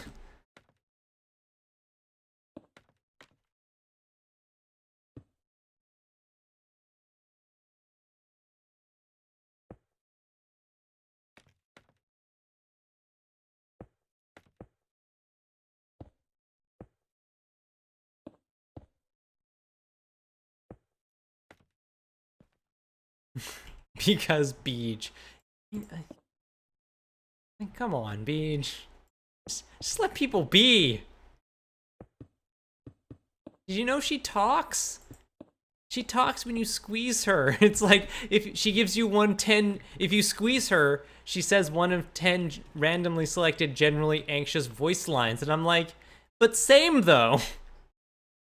But same though.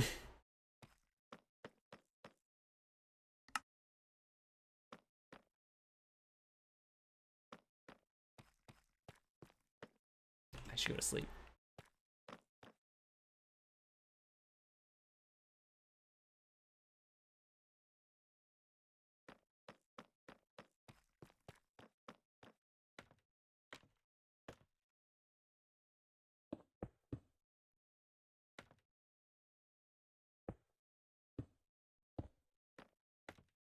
Have you gotten any good pulls from the boosties so far? Yes. We got an Urza Saga, a foil Urza Saga. We've got a... we got a Misty Rainforest for the fetch lands. What else did we get?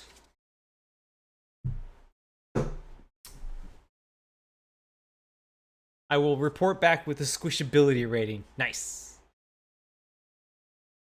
Darren Korb did a TikTok where he had a conversation with a Dusha plushie as Zagreus. Please, Magpies, please link that to me on Twitter. We got a Grief too. I need to see that. I think that was sort of like the big hits for what we got. I don't think there was anything else. Oh yeah, we got an Imperial Recruiter too. So that's what we've opened so far. We haven't even really opened that many boosters yet.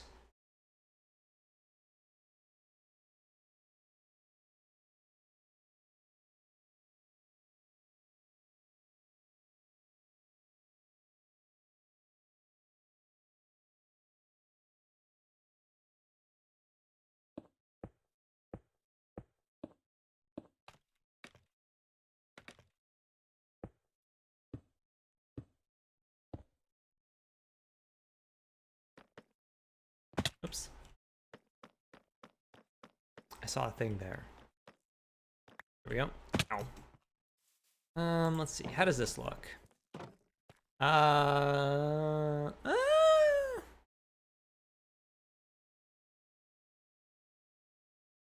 Yeah. Do I want to maybe... Hold on. Here.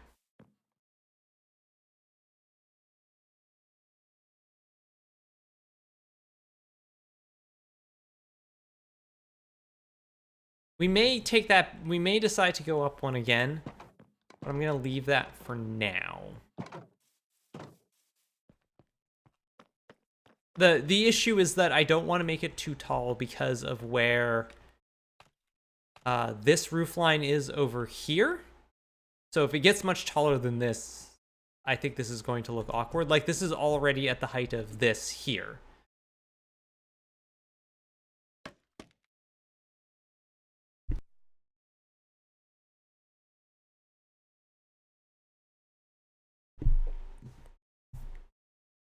Yeah. I think the Deusa plushie was probably the one thing from the Hades merch that I really wanted. I don't think there was anything else. Like, the shirts and stuff weren't really my my aesthetic. So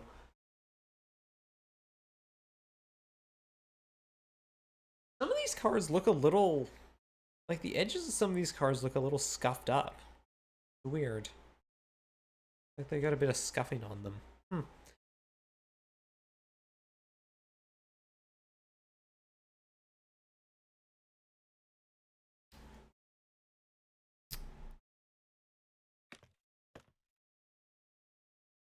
I just have to put one. I mean, I kind of have to put a thing across here anyways, because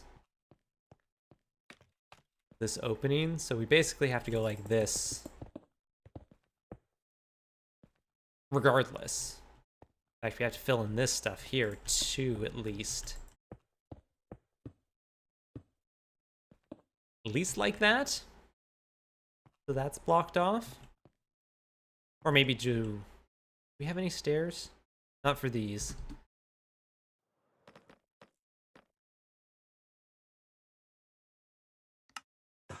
Wait. Well, I've already made them, so. But I'm going to guess, I probably have end stone stairs downstairs. I should check that first.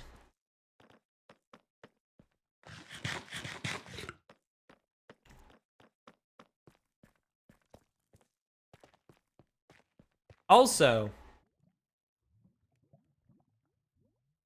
just in case, we do still have boosties. So lots of boosties. Don't be shy with the boosties. But no pressure. No pressure for the boosty.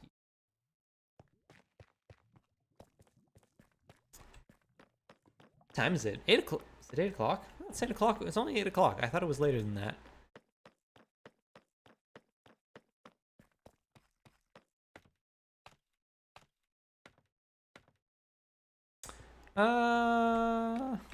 What else is new with you? Hey, GNM. How's it going?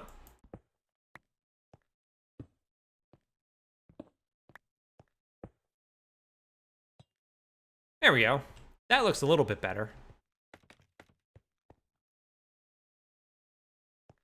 I mean, there's going to be like a roof here or something. Hold on a second. Can I see, what's our example look like? Oh, it looks like it keeps going up, actually. Huh.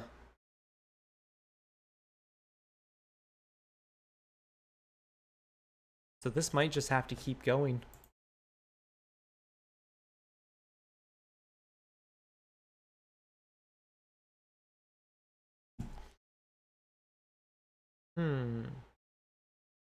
Doing so much painting work that my shoulder is burning, but that's a welcome change from my hip sciatica going wild, so, just be careful they don't both happen. That would suck.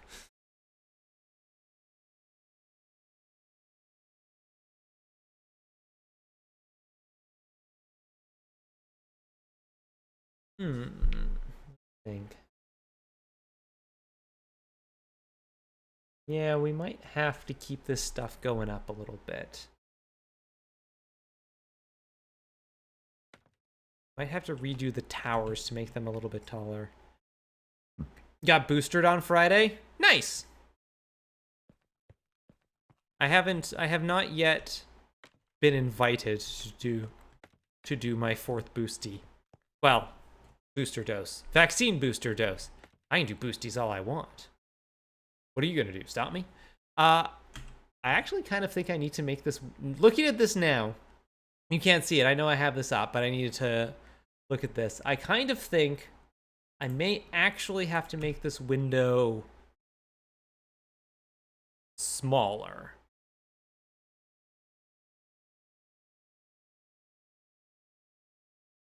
And maybe narrower? I maybe have to make it narrower.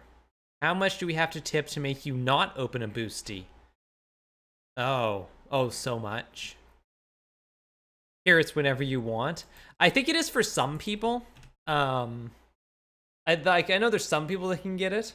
I don't think I can yet. I'm not entirely sure. $4.99.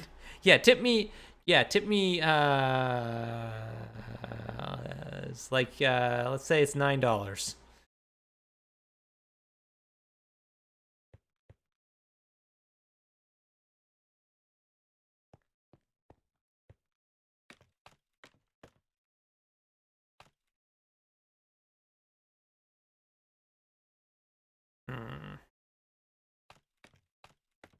Sorry, I'm just trying to figure out some of my like spacing stuff. Nope.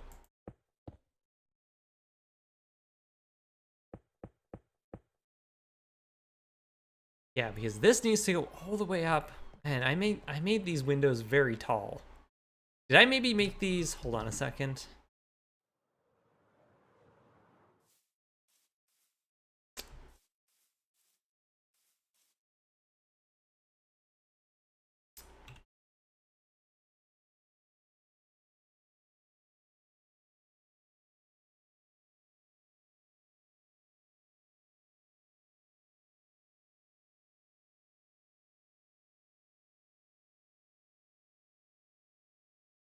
Hold on a second. Let me see if I can find. Let me see if I can find a picture from the inside of that room that can give us a better idea about what we're working with.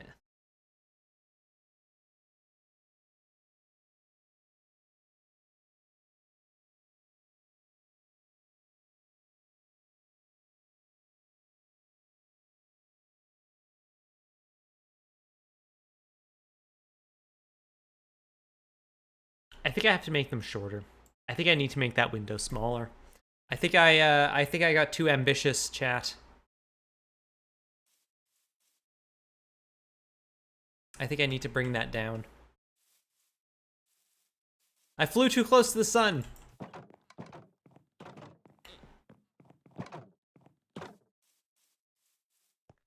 Anyways, why would you not want me to open a boosty? I got these boosties for you, chat. And me. But mostly you.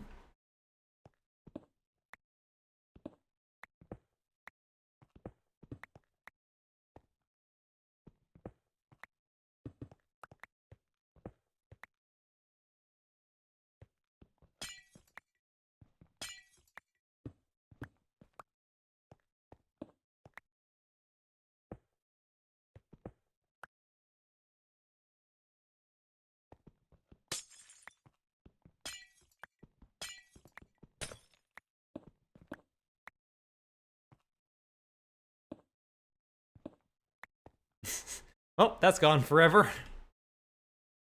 Funny watching them just like fall into the pit. It's like, goodbye.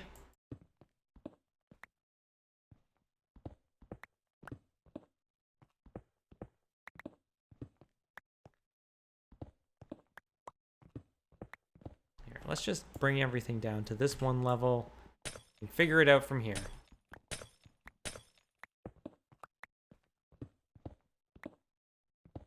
Actually, what I think I might do, you know what? I honestly, snacks on hash browns and hummus. Ooh, that sounds good. That's maybe not. Well, no, hash browns are kind of crispy. Yeah, I can see that. That would be a good mix. I was wondering there might be like a Revenant. Thank you for supporting the coffee. I'm snacking on sesame bagel, cream cheese, lettuce, and tomato. Ooh, Oh, that looks so good. Ah, that's amazing. Look at her sick abs. Oh, that's great.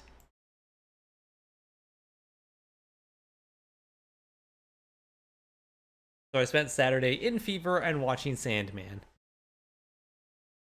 But today's Saturday. All right, one boosty. Indeed, it would not work if they were not crispy. No, like if they were sort of like softer hash browns, it would be like, ugh, that's just like two soft things. Mm. It's like I put hummus on my mashed potatoes. It's like it's Sunday morning there now. Stupid round earth makes things complicated. I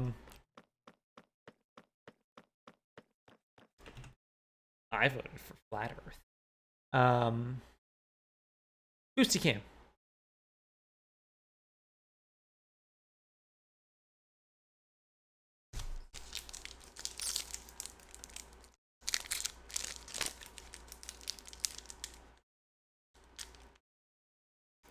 I voted for duck shape earth.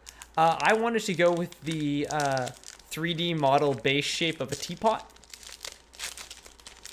I don't know why 3D modeling softwares, one of their default shapes that you can create is always a teapot, but it is. Just sort of tradition. Ooh. Our token, which I use as my focusing aid, is a timeless dragon.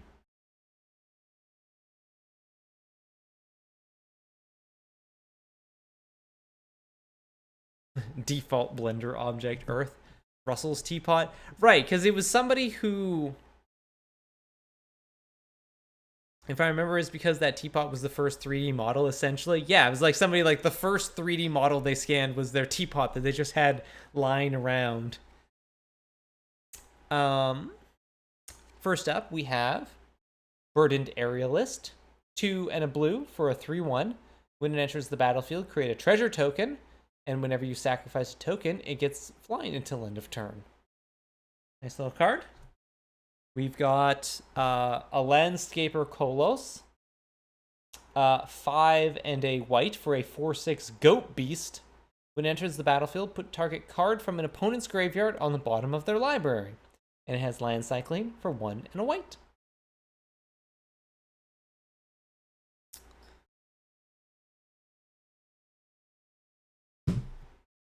Got another Madness Enabler. We got a Vioshina Lashclaw. 1 and a red for a 2/2 Vioshina Warrior. Sorry, I just need to adjust the focus ever so slightly. There we go. 1 and a right for a 2/2 Vioshina Warrior. Tap, discard a card. Creatures you control gain haste until end of turn. Neat. We've got a Tizerus Charger. We've got a Silver Bluff Bridge, the blue-red, i.e. the real artifact colors. We've got a Rift Sower. Nice little reference. 2 and a green for a 1/3 Elf Druid. Tap, add 1 mana of any color, and it has Suspend 2 for a single green.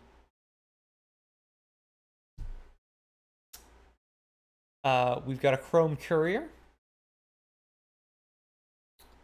We've got an Urban Daggertooth that eats the peoples. Bottle Golems. And now we're into our uncommons. We have Feast of Sanity. 3 and a black for an enchantment. Whenever you discard a card, Feast of Sanity deals 1 damage to any target, and you gain 1 life. We've also... Chat! We've struck it rich. 1 and a red, or a single red for a sorcery. Create a treasure token. Storm count 1. Flashback, 2 and a red. Neat little card. I've been working on a Kalane Reclusive Painter commander deck, sort of just like setting stuff aside for it. I think that would work well in there.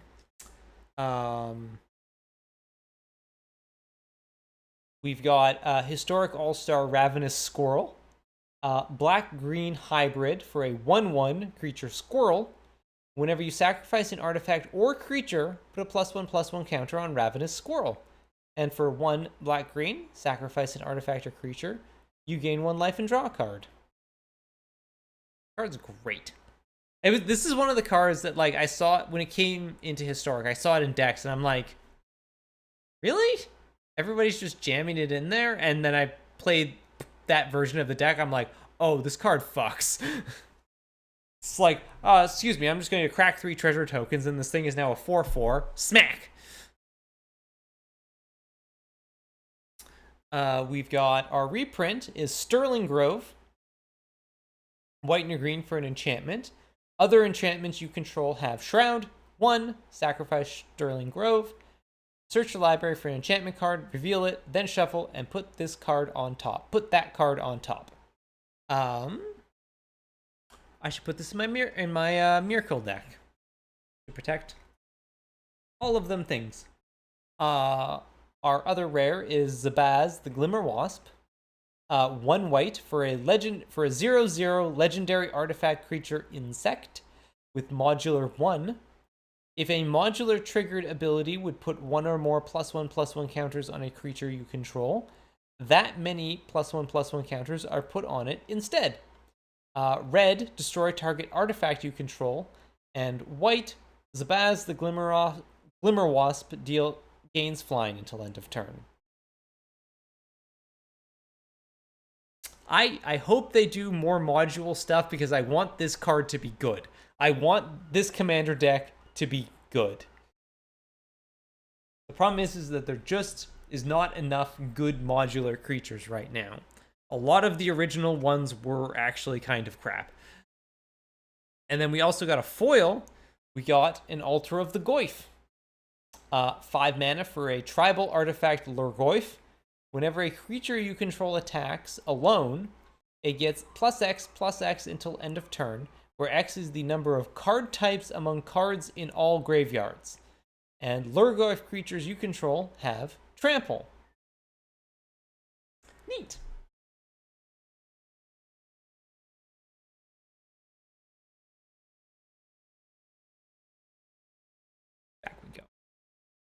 Back we go. So I think what I'm going to do now is I'm actually going to put my stuff away. And I think I'm actually kind of like a little tapped out on building for today. I'm starting to get a headache. So I think what I'm going to do is go and dig a hole. I think I'm just going to finish off like the last hour-ish of the stream, just doing a bit of digging. I don't think New Phyrexia could still support modular. I don't think so. We're going to have to find a new home for it.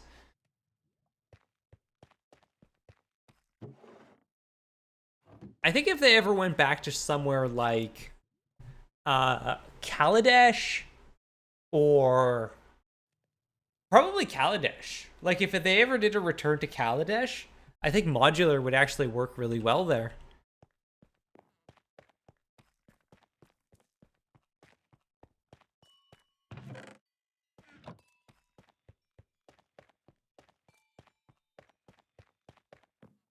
I'm trying to think if there's other places that modular might work, and I can't really think of any.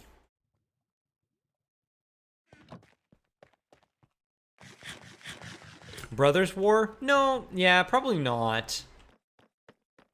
There's going to be a lot of really ridiculous artifacts in the Brothers War, and I'm kind of excited for it.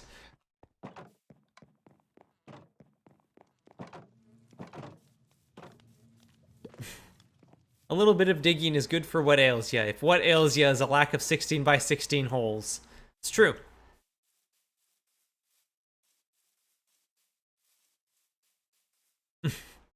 Modular would work well in unfurnished, aka an IKEA-themed unset. Yes.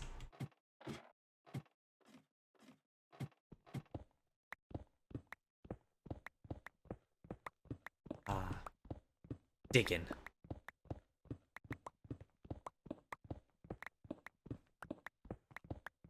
Yeah, you're leaving money on the table here, Watsy.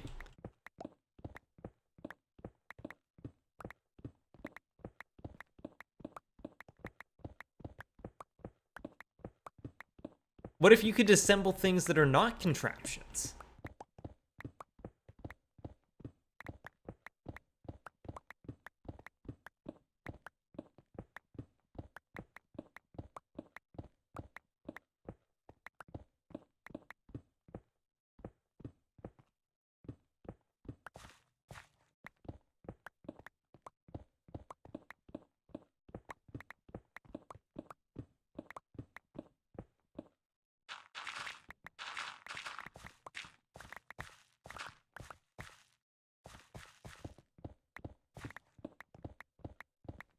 I still want an IKEA board game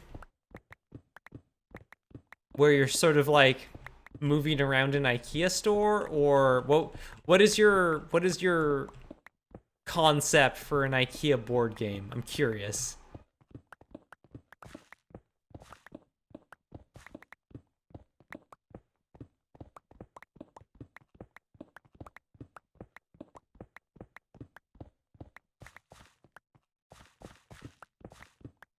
Find the exit. It's just an escape room board game.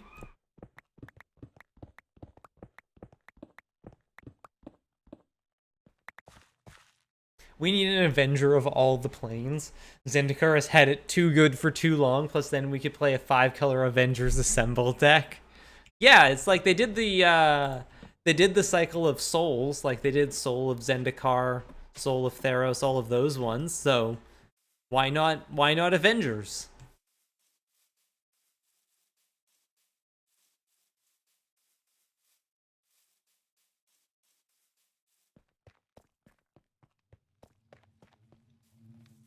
There's a Nordic board game that's actually about escaping a giant department store that's a maze. It's IKEA with the serial number filed off. Navigate through the IKEA. Certain spaces give you pieces of furniture that each have point value. Interesting.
So I'm just doing some chores, cleaning up. I should also check on the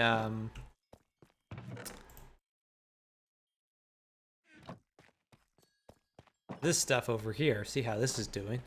Probably pretty close. It's not too bad.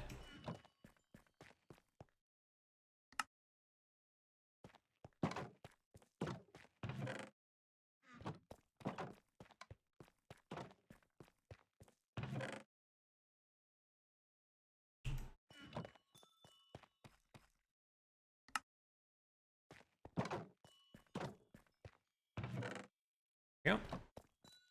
Sleep. Probably heal up our shovel and pickaxe before we go back out.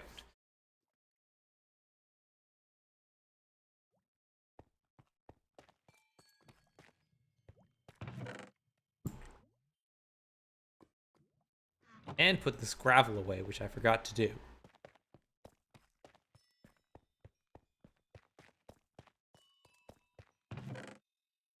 Yep. So, got any plans for the week, chat? What are y'all up to? I'm just gonna be probably working. Got D&D on Monday, so that'll be fun.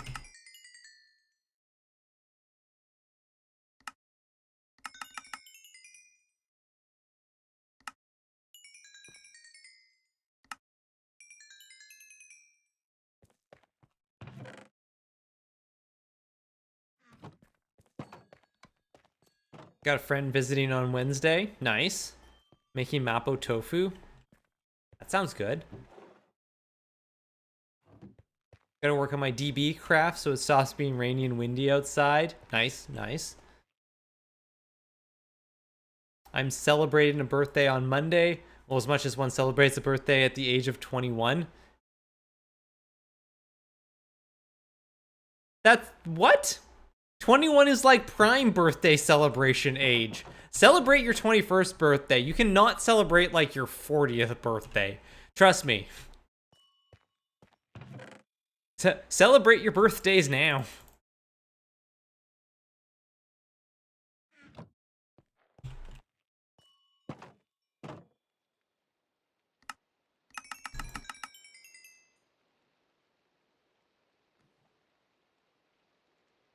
Right then.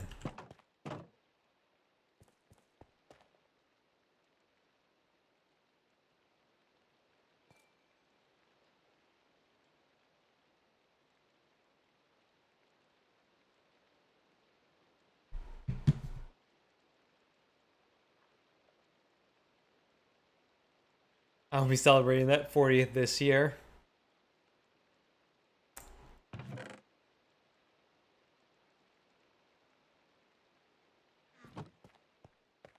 I do not apologize for making everybody in chat feel old. I know what I was getting myself into.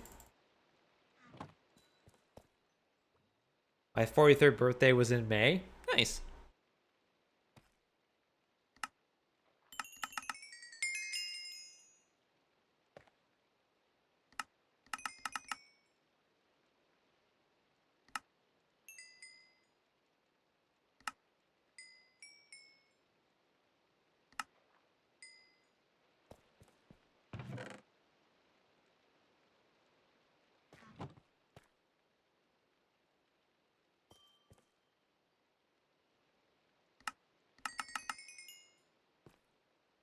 You haven't reset, you haven't reset. Okay.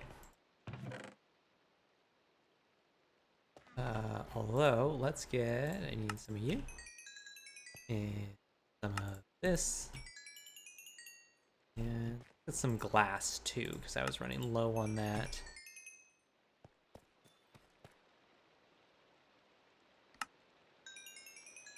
Should be good for now.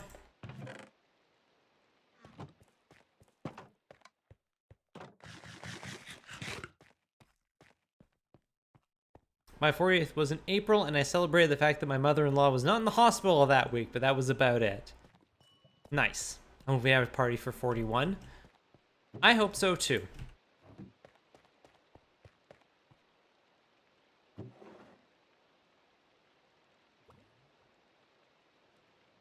We are going to be on orange for this one, I think. We're on orange for this one. We'll probably be celebrating 40th birthday with a whatever that next magic set is draft is. Nice. Hey, Shark Fist. Max. How's it going?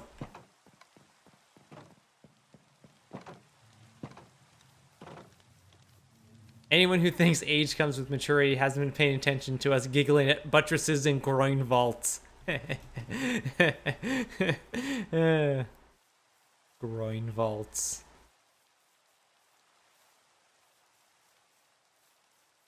Excited for Oath tomorrow? I too am excited for Oath tomorrow. Oath and tacos.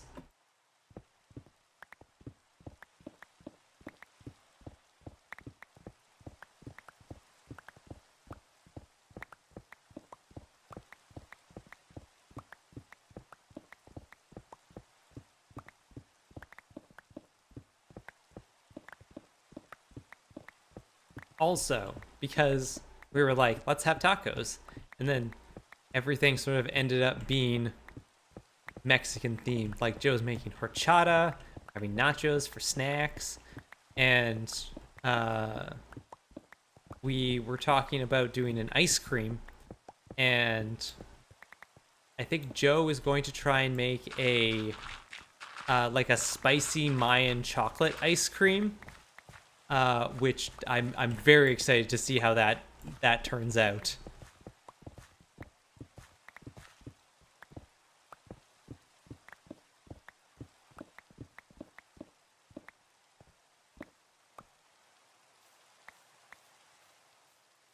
Age means I buy my Lego sets for my birthday presents. Yep. You buy birthday presents for yourself. I like the idea of like spicy chocolate ice cream. It's just like, this is, I have no idea how this is going to turn out, but I'm excited. I think it was going to be great. Madame Jeanne was talking on Twitter. It was like, is there anything that's like cold and spicy? It's like, I feel like I had something cold and spicy recently, but I can't remember what it was. And I felt like it was weird because it's like being spicy but also cold is like, it's a weird combination. Your brain sort of like doesn't like it.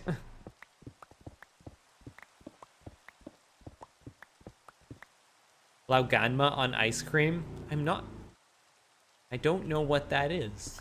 I'm not familiar with that. Salsa? Yeah! Yeah! Freaking salsa's cold.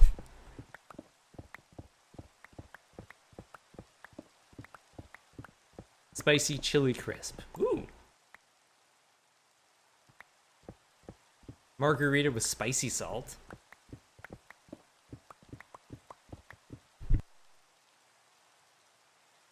I know some people who do their margaritas with like tahini and things like that. I had chili chocolate ice cream multiple times. Nice.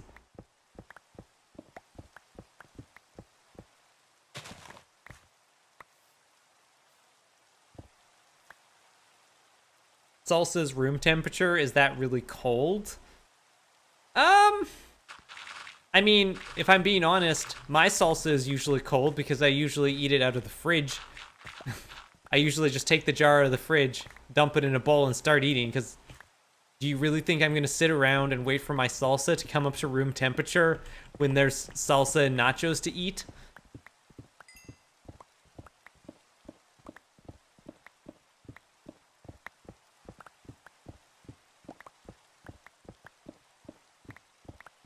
Yeah, if you're talking about something that's like fridge cold or actually frozen, I don't... There's fewer things, but...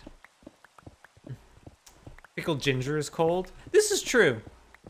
But it has more of that, like... Ginger is a bit of, like, a different thing than, like, a, Like, it's a different kind of spiciness than, you know, some, like a chili spicy. The capsaicin spicy.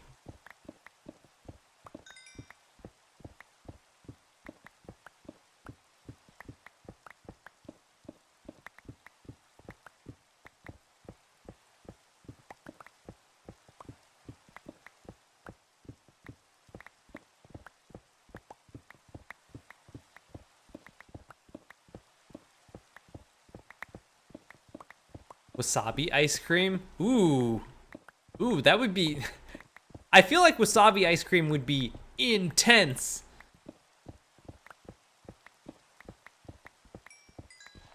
But maybe delicious? Chili-infused liquor can be served cold? Yes?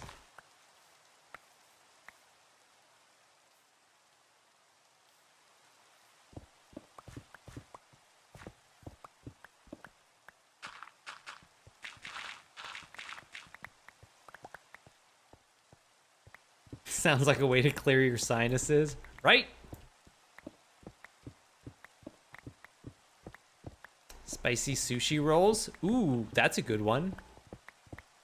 Hot and spicy Mountain Dew is cold and spicy. I saw somebody mention that to her on Twitter, and I'm like, what the hell?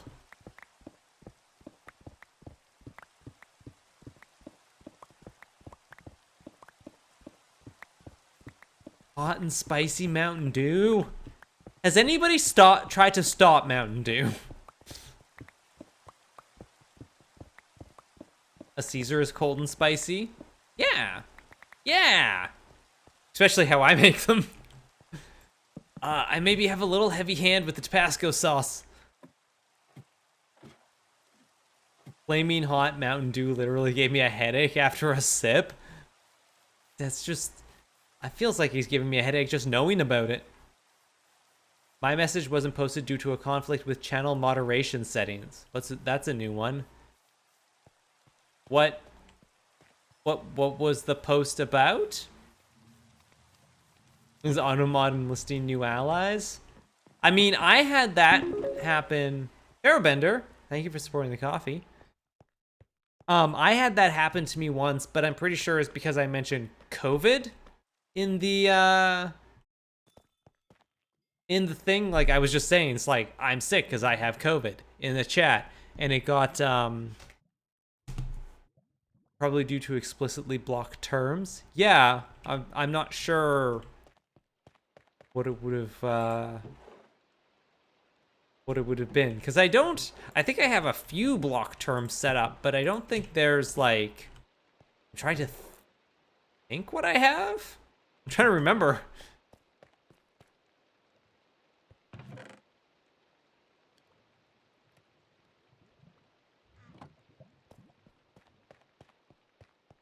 If moderators ban a word, it just can't be posted and there's no review process. Huh. I wonder what it was, though.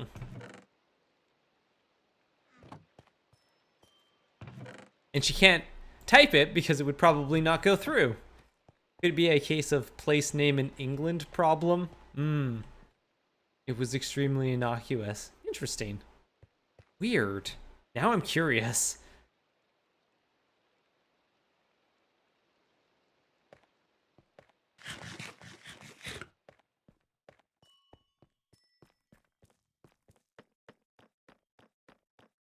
Yes, Bitchville, England.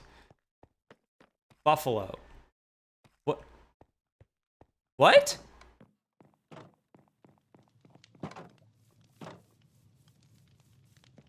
Oh, sorry. Ether Bevolt, Maya, Angby, Betrayal, 24601. I didn't see that one. 10,000 bits. Jean Valby. Because the night belongs to lovers. Which... there are two block terms. One is a slur, and the other is buffalo. What?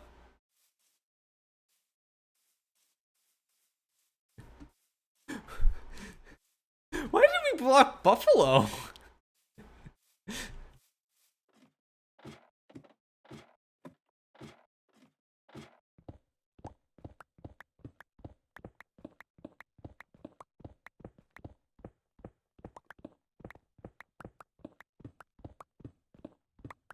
Why you would block buffalo? I don't. Okay, definitely. Okay, pro tip, chat. Pro tip: don't try and block a buffalo. They're big and they will just run you right over. So you just, if they're going, you just let them go. Okay. I think people were arguing about buffalo. We should probably take that off. The bee animals have trample. Do you remember what it was, Pharaoh Bender? Because I don't. Was it possibly like one of those weird auto mod ones where it like...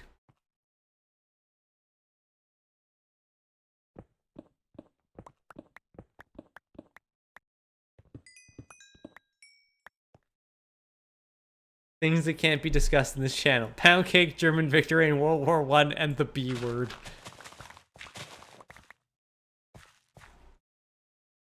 I can't put in the technically correct sentence that is 7 of that word in a row.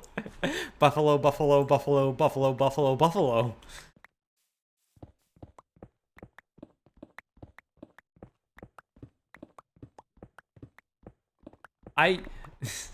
If anybody can figure out why we blocked buffalo, please let me know. That's the weirdest thing.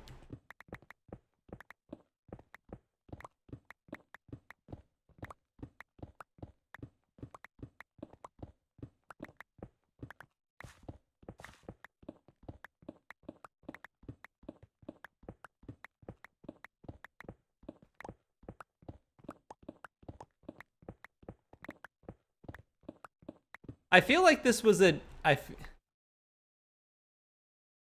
it was people were arguing about buffalo, buffalo, buffalo, buffalo, buffalo, buffalo. Mate, I do remember people talking about that at one point. Maybe that's what it was.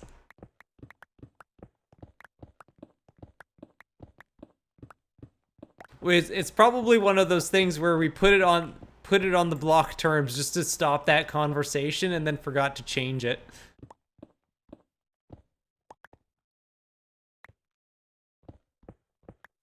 I can't believe my chat was a bunch of nerds arguing about linguistics so much I had to block something. In my chat of all places.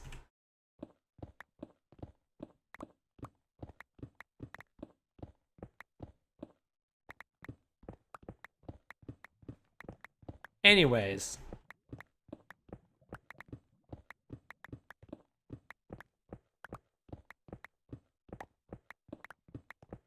Buffalo pound cake. Now I'm thinking it's just a pound cake that tastes like buffalo wings.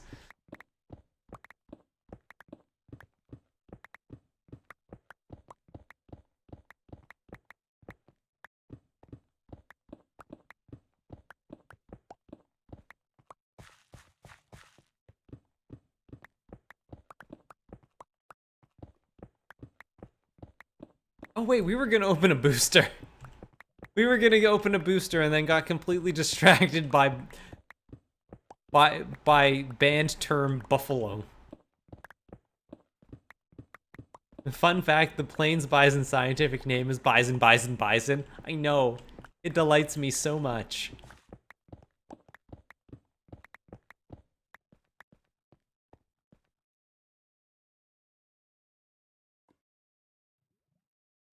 I should go back up. As a horrifying realization, he forgot to BYO horse. Get out.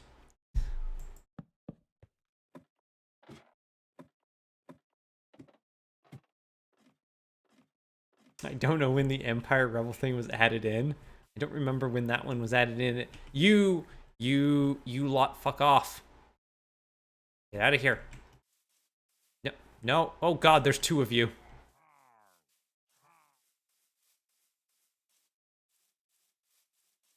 See, this is why I go inside to open boosters.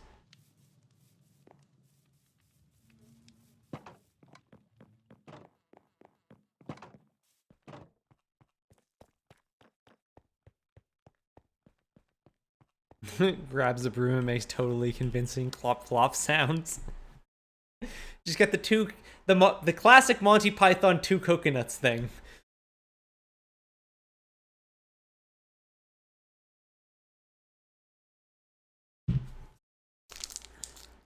Wait, hold on a second. Heck him.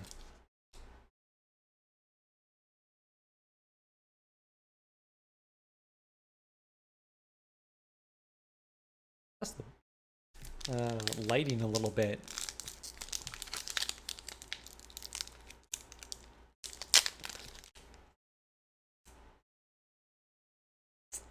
Foil retro frame fetch lands in less than 1% of boosters. Ha, joke's on you, it's gonna be this one.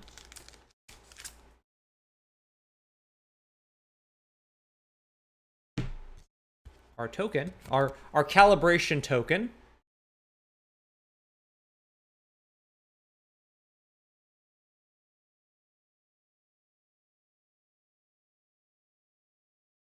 Calibrate.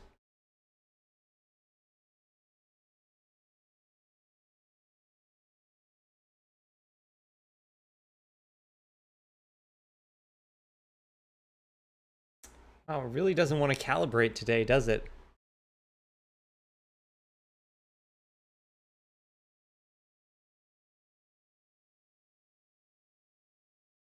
There we go.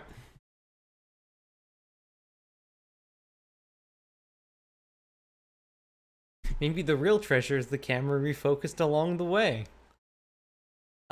First up, we've got... Oops. There we go. Ethereum Spinner. 2 and a blue for a 2/1 artifact creature human wizard. Whenever you cast a spell with mana value 4 or greater, create a 1/1 colorless Thopter artifact creature token with flying. Neat. We've got a Soul of Migration. 5 white for a 2/4 elemental. When it enters the battlefield, create 2 1/1 white bird creature tokens with flying. And it has Evoke for 3 and a white. Yeah, there's seagulls outside. Mount Velis Manticore. 2 red for a 3/4 enchantment creature Manticore. At the beginning of combat on your turn, you may discard a card. When you do, Mount Velis Manticore deals X damage to any target. X damage to any target, where X is the number of card types you Sorry, hold on. This one's always a little confusing. When you do, Mount Velis Manticore deals X damage to any target, where X is the number of card types the discarded card had. Weird. Is migration a plane? Don't think so. We've got another Sinister Starfish. Throw that one back. I don't like how it's looking at me. Nitos. Miletian Fisherman. We've got a Drossforge Bridge. We've got a Deepwood Denizen. We got a Sojourner's Companion. 7 mana for a 4/4. Affinity for artifacts. Artifact creature Salamander. Artifact, and it has artifact land cycling for 2. So you can go get an artifact land. We've got another Arcbound Slasher. And another Arcbound Mouser. And we're into the uncommons now. We've got a really great card, actually. Tireless Provisioner. 2 and a green for a 3/2 Elf Scout. Landfall. Whenever a land enters the battlefield under your control, create a food token or a treasure token. This card is amazing. This card is great. Get some of those cards. Put them in your commander decks. We've got Upsetting Hands, Vidalcan Infiltrator. 1 and a blue for a 1/3 Vidalcan Rogue. Vidalcan Infiltrator can't be blocked. And it has Metalcraft. Vidalcan Infiltrator gets +1/+0 as long as you control 3 or more artifacts. Neat. And then we've got an Arcbound Whelp.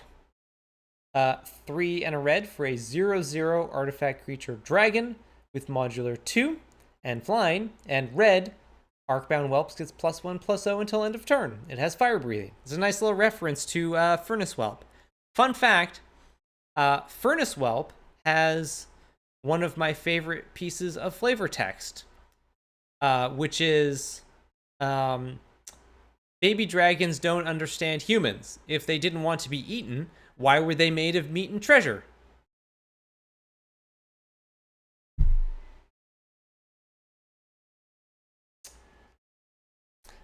We've got a Seal of Removal. 1 white for an enchantment. Sacrifice it. Return target creature to its owner's hand. It's an enchantment. Unsummon. And dang it, we had a foil, and I was really hoping I made a called shot, but I didn't. Our rare is Persist.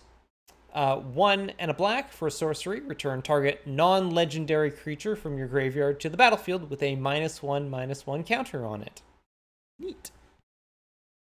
I wish I were made of treasure, right? And our foil is a Fairgrounds Patrol. 1 and a white for a 2/1 human soldier. 1 and a white, exile it from your graveyard.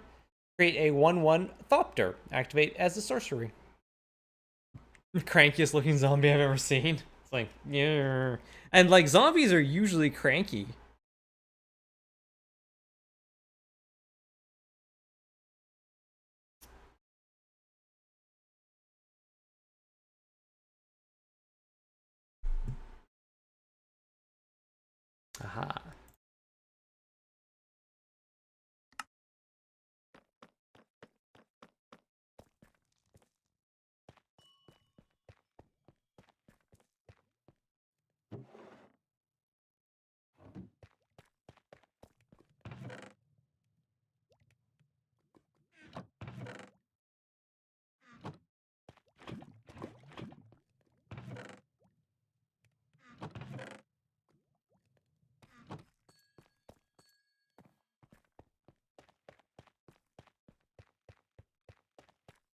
Zombie would be like, but I just got comfortable and now I have to get up again.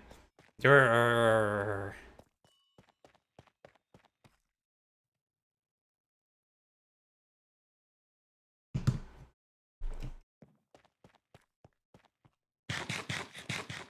Also, chat, I don't... I need to find time to actually, like, watch it, but I'm very, very excited for Prey. I've heard basically nothing but good things, and I'm really excited to see it. 24601, Maya, 10,000 bits. Angb, how's it going? You don't have a name. Yorha 2B, Betrayal, good. Everyone's good.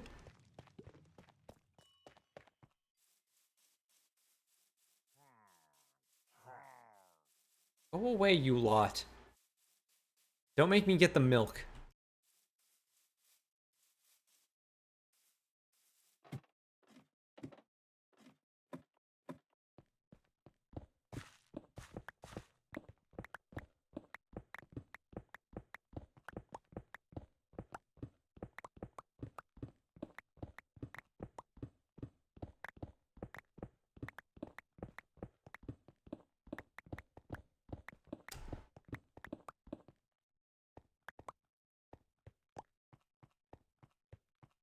I did, I went over to,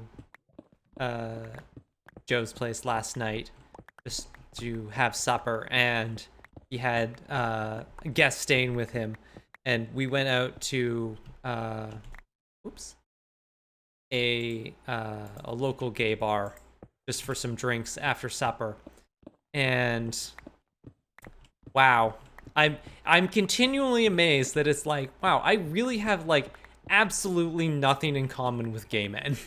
Like, not a single thing. It's like looking at a completely different culture.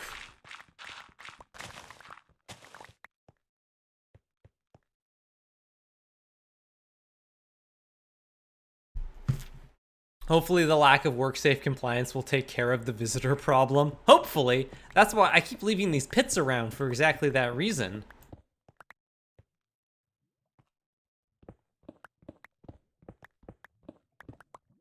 I'm sure there's at least one gay guy who plays Minecraft. I mean, but it's just like the culture of gay men is just like I just like I'm fascinated. My anthropologist brain is starting to take over again.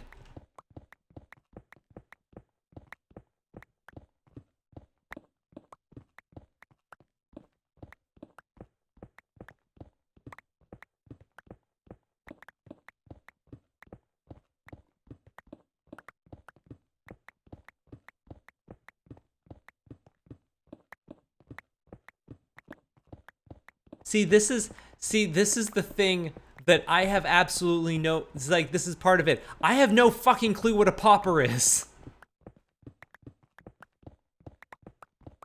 I keep seeing people talk about them. It's like, I have absolutely no idea what that is.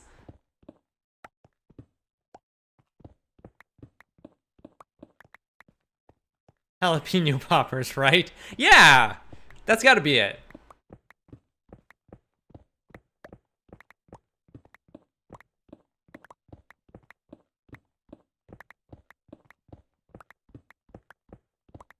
But no character can be rare or mythic.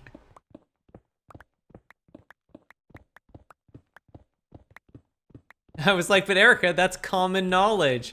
Oh.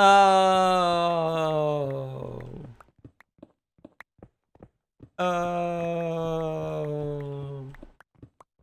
Very good. Have a pun trophy.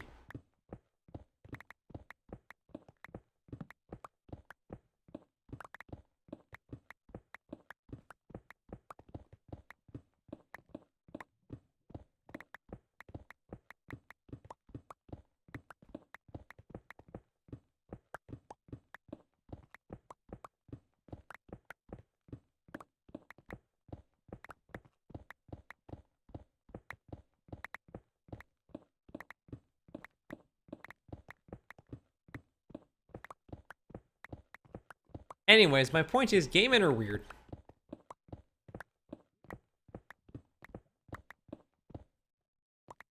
Anyways, a popper is a tiny little firecracker that makes a big noise and not too much smoke. Ah, yes, I'm sure that is exactly what they are talking about. Poppers is a common slang term for a range of chemical psychoactive drugs called alkyl nitrates, and in particular, the inhalant drug amyl nitrate.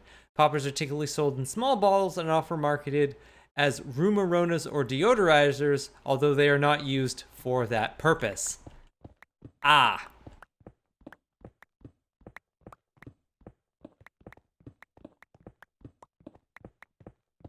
There we go. See, I learned something. Didn't know they were calling those poppers.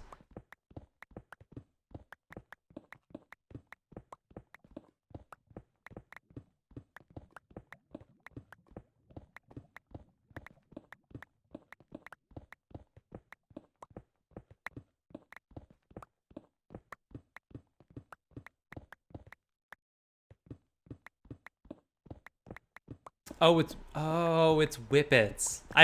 Okay. I had also heard the term whippets and had no idea what they were. I learned two things today, chat. I guess that's why there's a band called Amyl and the Sniffers. Whippet is nitrous, though, I thought. Ooh. Also, the first video result for poppers was something titled, "Why Sniffing Drugs Changes Your Butthole." I'm going to imagine it's a muscle relaxant. I'm just going to go ahead and assume that it's a muscle relaxant.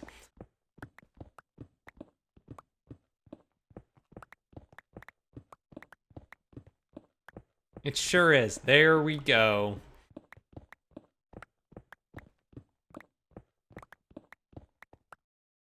I'm gonna grab some water. I'm thirsty.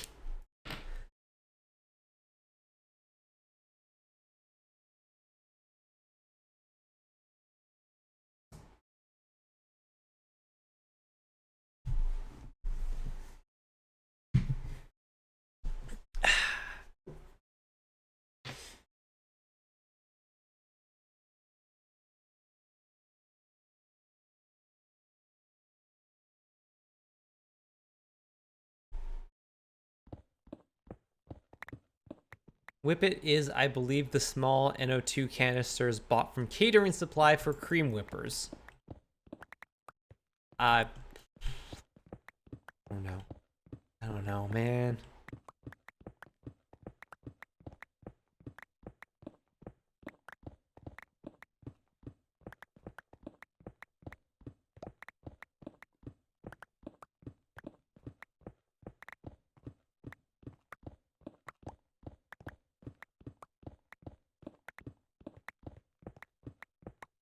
I also think, and this is obviously not like everybody, but I feel like there's this trend, particularly amongst gay men, about this like this need to be as snippy and snarky about everything as possible,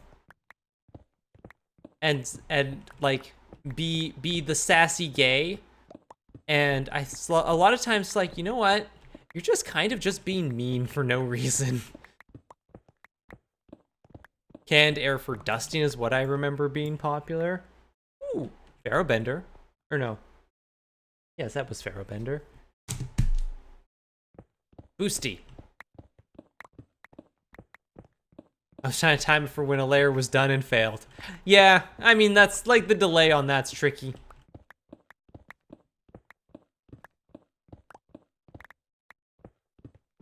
I knew a dude like 10 years ago who was just offering some of this information on drugs without prompting, but he was a red flag factory in a lot of ways anyways. Yeah, that would be a pretty big red flag. Just be like, okay, I'm gonna move along.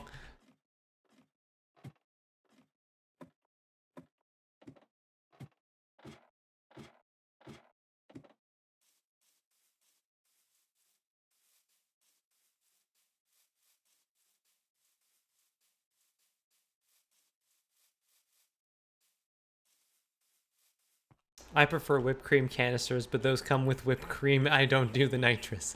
It's like, That feels like a... It's like, why are you doing that when you could just make whipped cream? Like...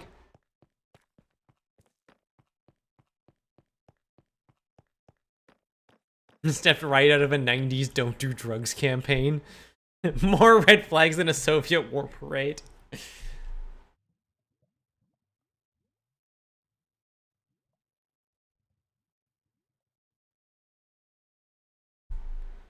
You speak about snarky gay men. Well, I moderate for a very good music DJ friend of mine, and my co-mod on said channel is an incredibly snarky gay man who does joke around as a friend would.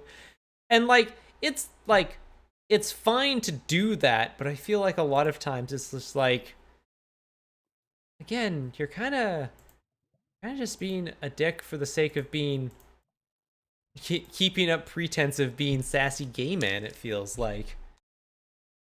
Sometimes you run out of heavy cream and sugar. Never. Not in my house. I came out of lurking in solitaire to express that. That's fair. Don't apologize. Why are you apologizing for interacting in chat? Okay, let's get our calibration token. Ooh, it's the sad pie.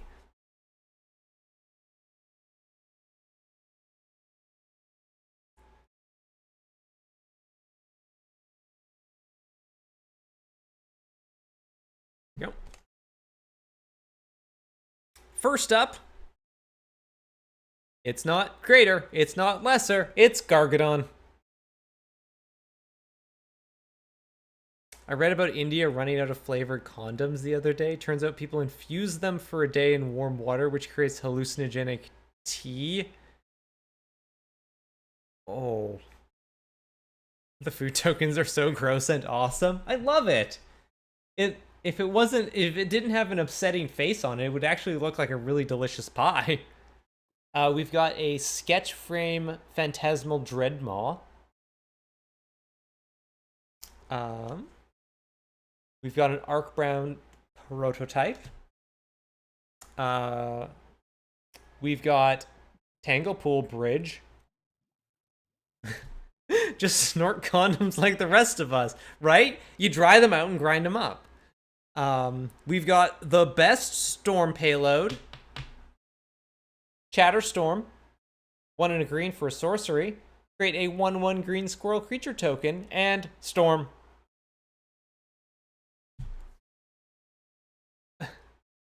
Apparently Strawberry is...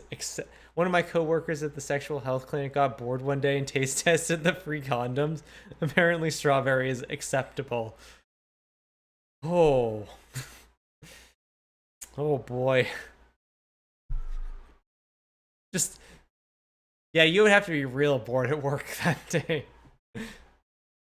I suppose you have to, like, you gotta think about it, right? Anyways, Kitchen Imp. 3 and a black for a 2/2 creature imp with flying and haste and madness for a single black. Neat. This card's great.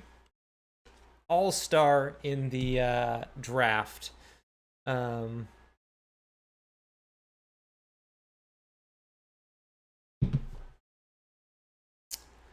We've got Slagwood's Bridge, the red-green artifact land.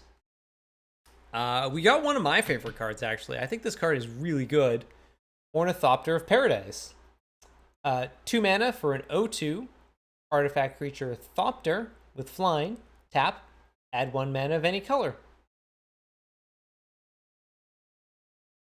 Oh, hey, that's how my D&D character is going to die now. Oh, boy. Hold on. I'm just gonna... The song has lyrics and it's messing me up.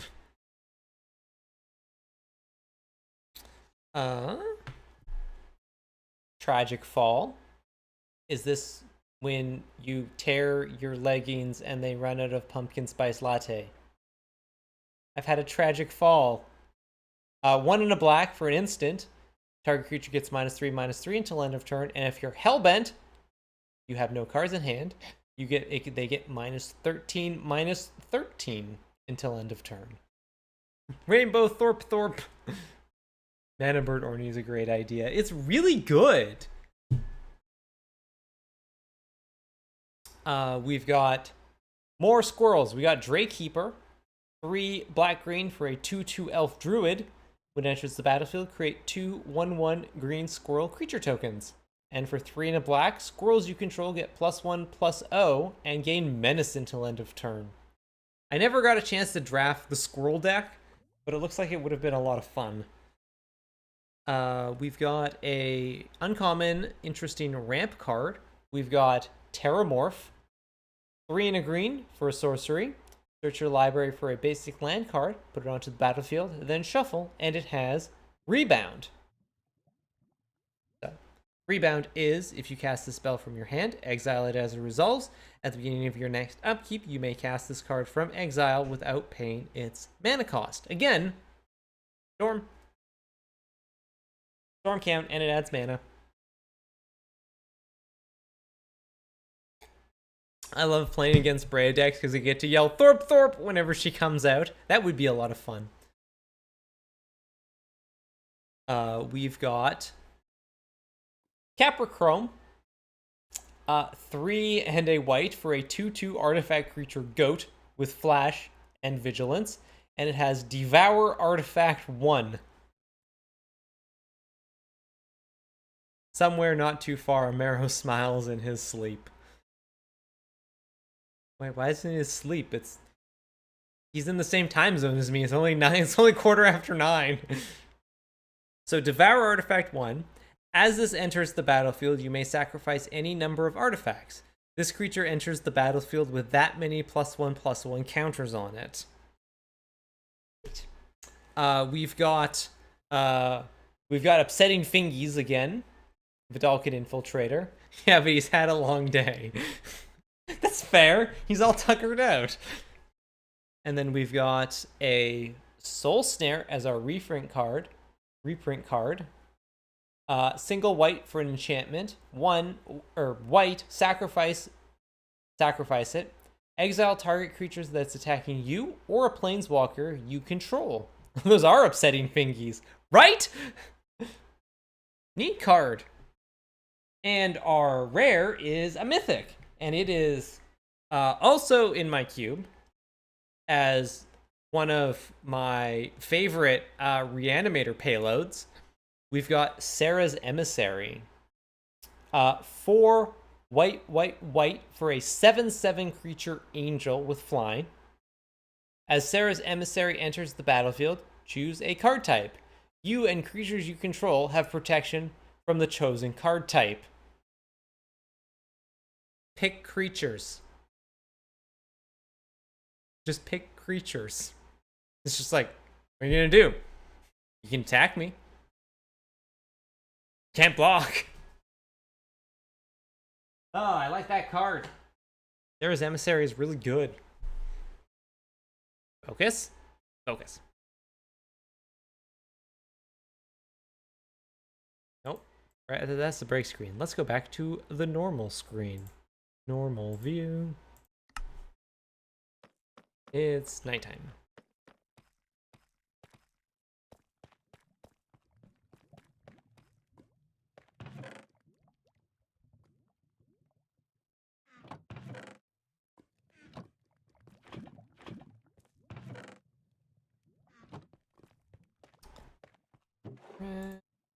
Ooh! Gotten 6 of those now, so that's good. Questing beast beats creatures.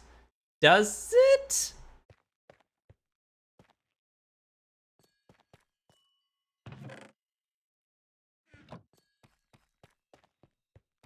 And we've got our signal.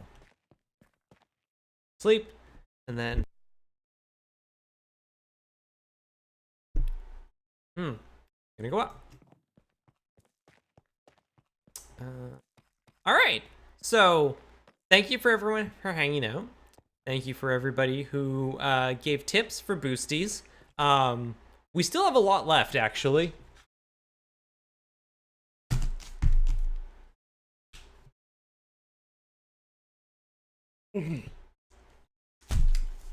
So, odds are we're going to do another one of these streams at some point in the future. Unfortunately, the box broke. It came on. Great box. I'm gonna have to put these in a different box. Apparently. That thing's not even holding together anymore.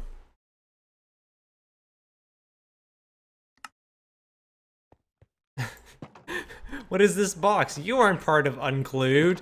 Ha ha ha ha.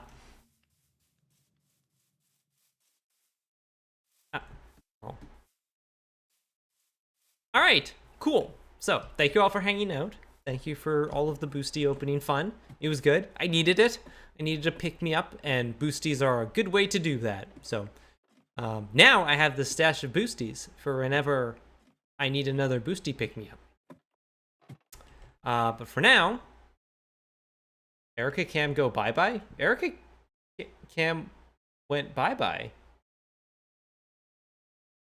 What happened? Where?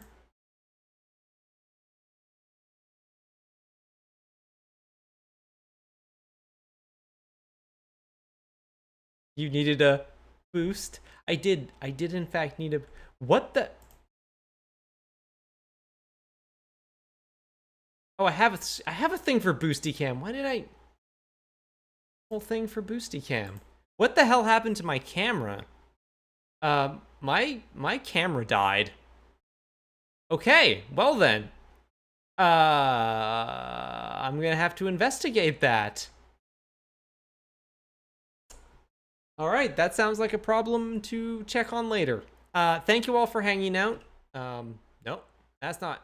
everything's the worst. Probably just needs a restart. Hopefully. What a shit show. Anyways, I'm going. Thank you all for hanging out.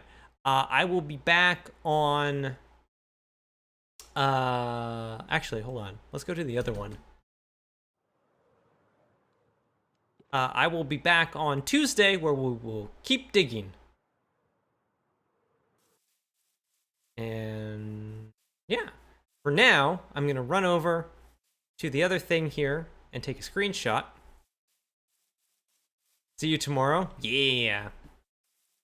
Oath and tacos. Oath and tacos. We're making refried beans for us, Julie, to go as our taco filling. Plus all of the other normal taco toppings. But like the main thing of taco fillings. Go. All right. Turn that off. Great. All right. So now I'm going to send you over to Kathleen, to Brave New Faves. This is my friend Kathleen. She does a pirate radio show where she plays new and interesting music that she likes and that you might like as well. So go on over there, say hi to her, and I will see you all on Tuesday. So have a good night, chat. I almost waved at the camera, even though the camera is broken.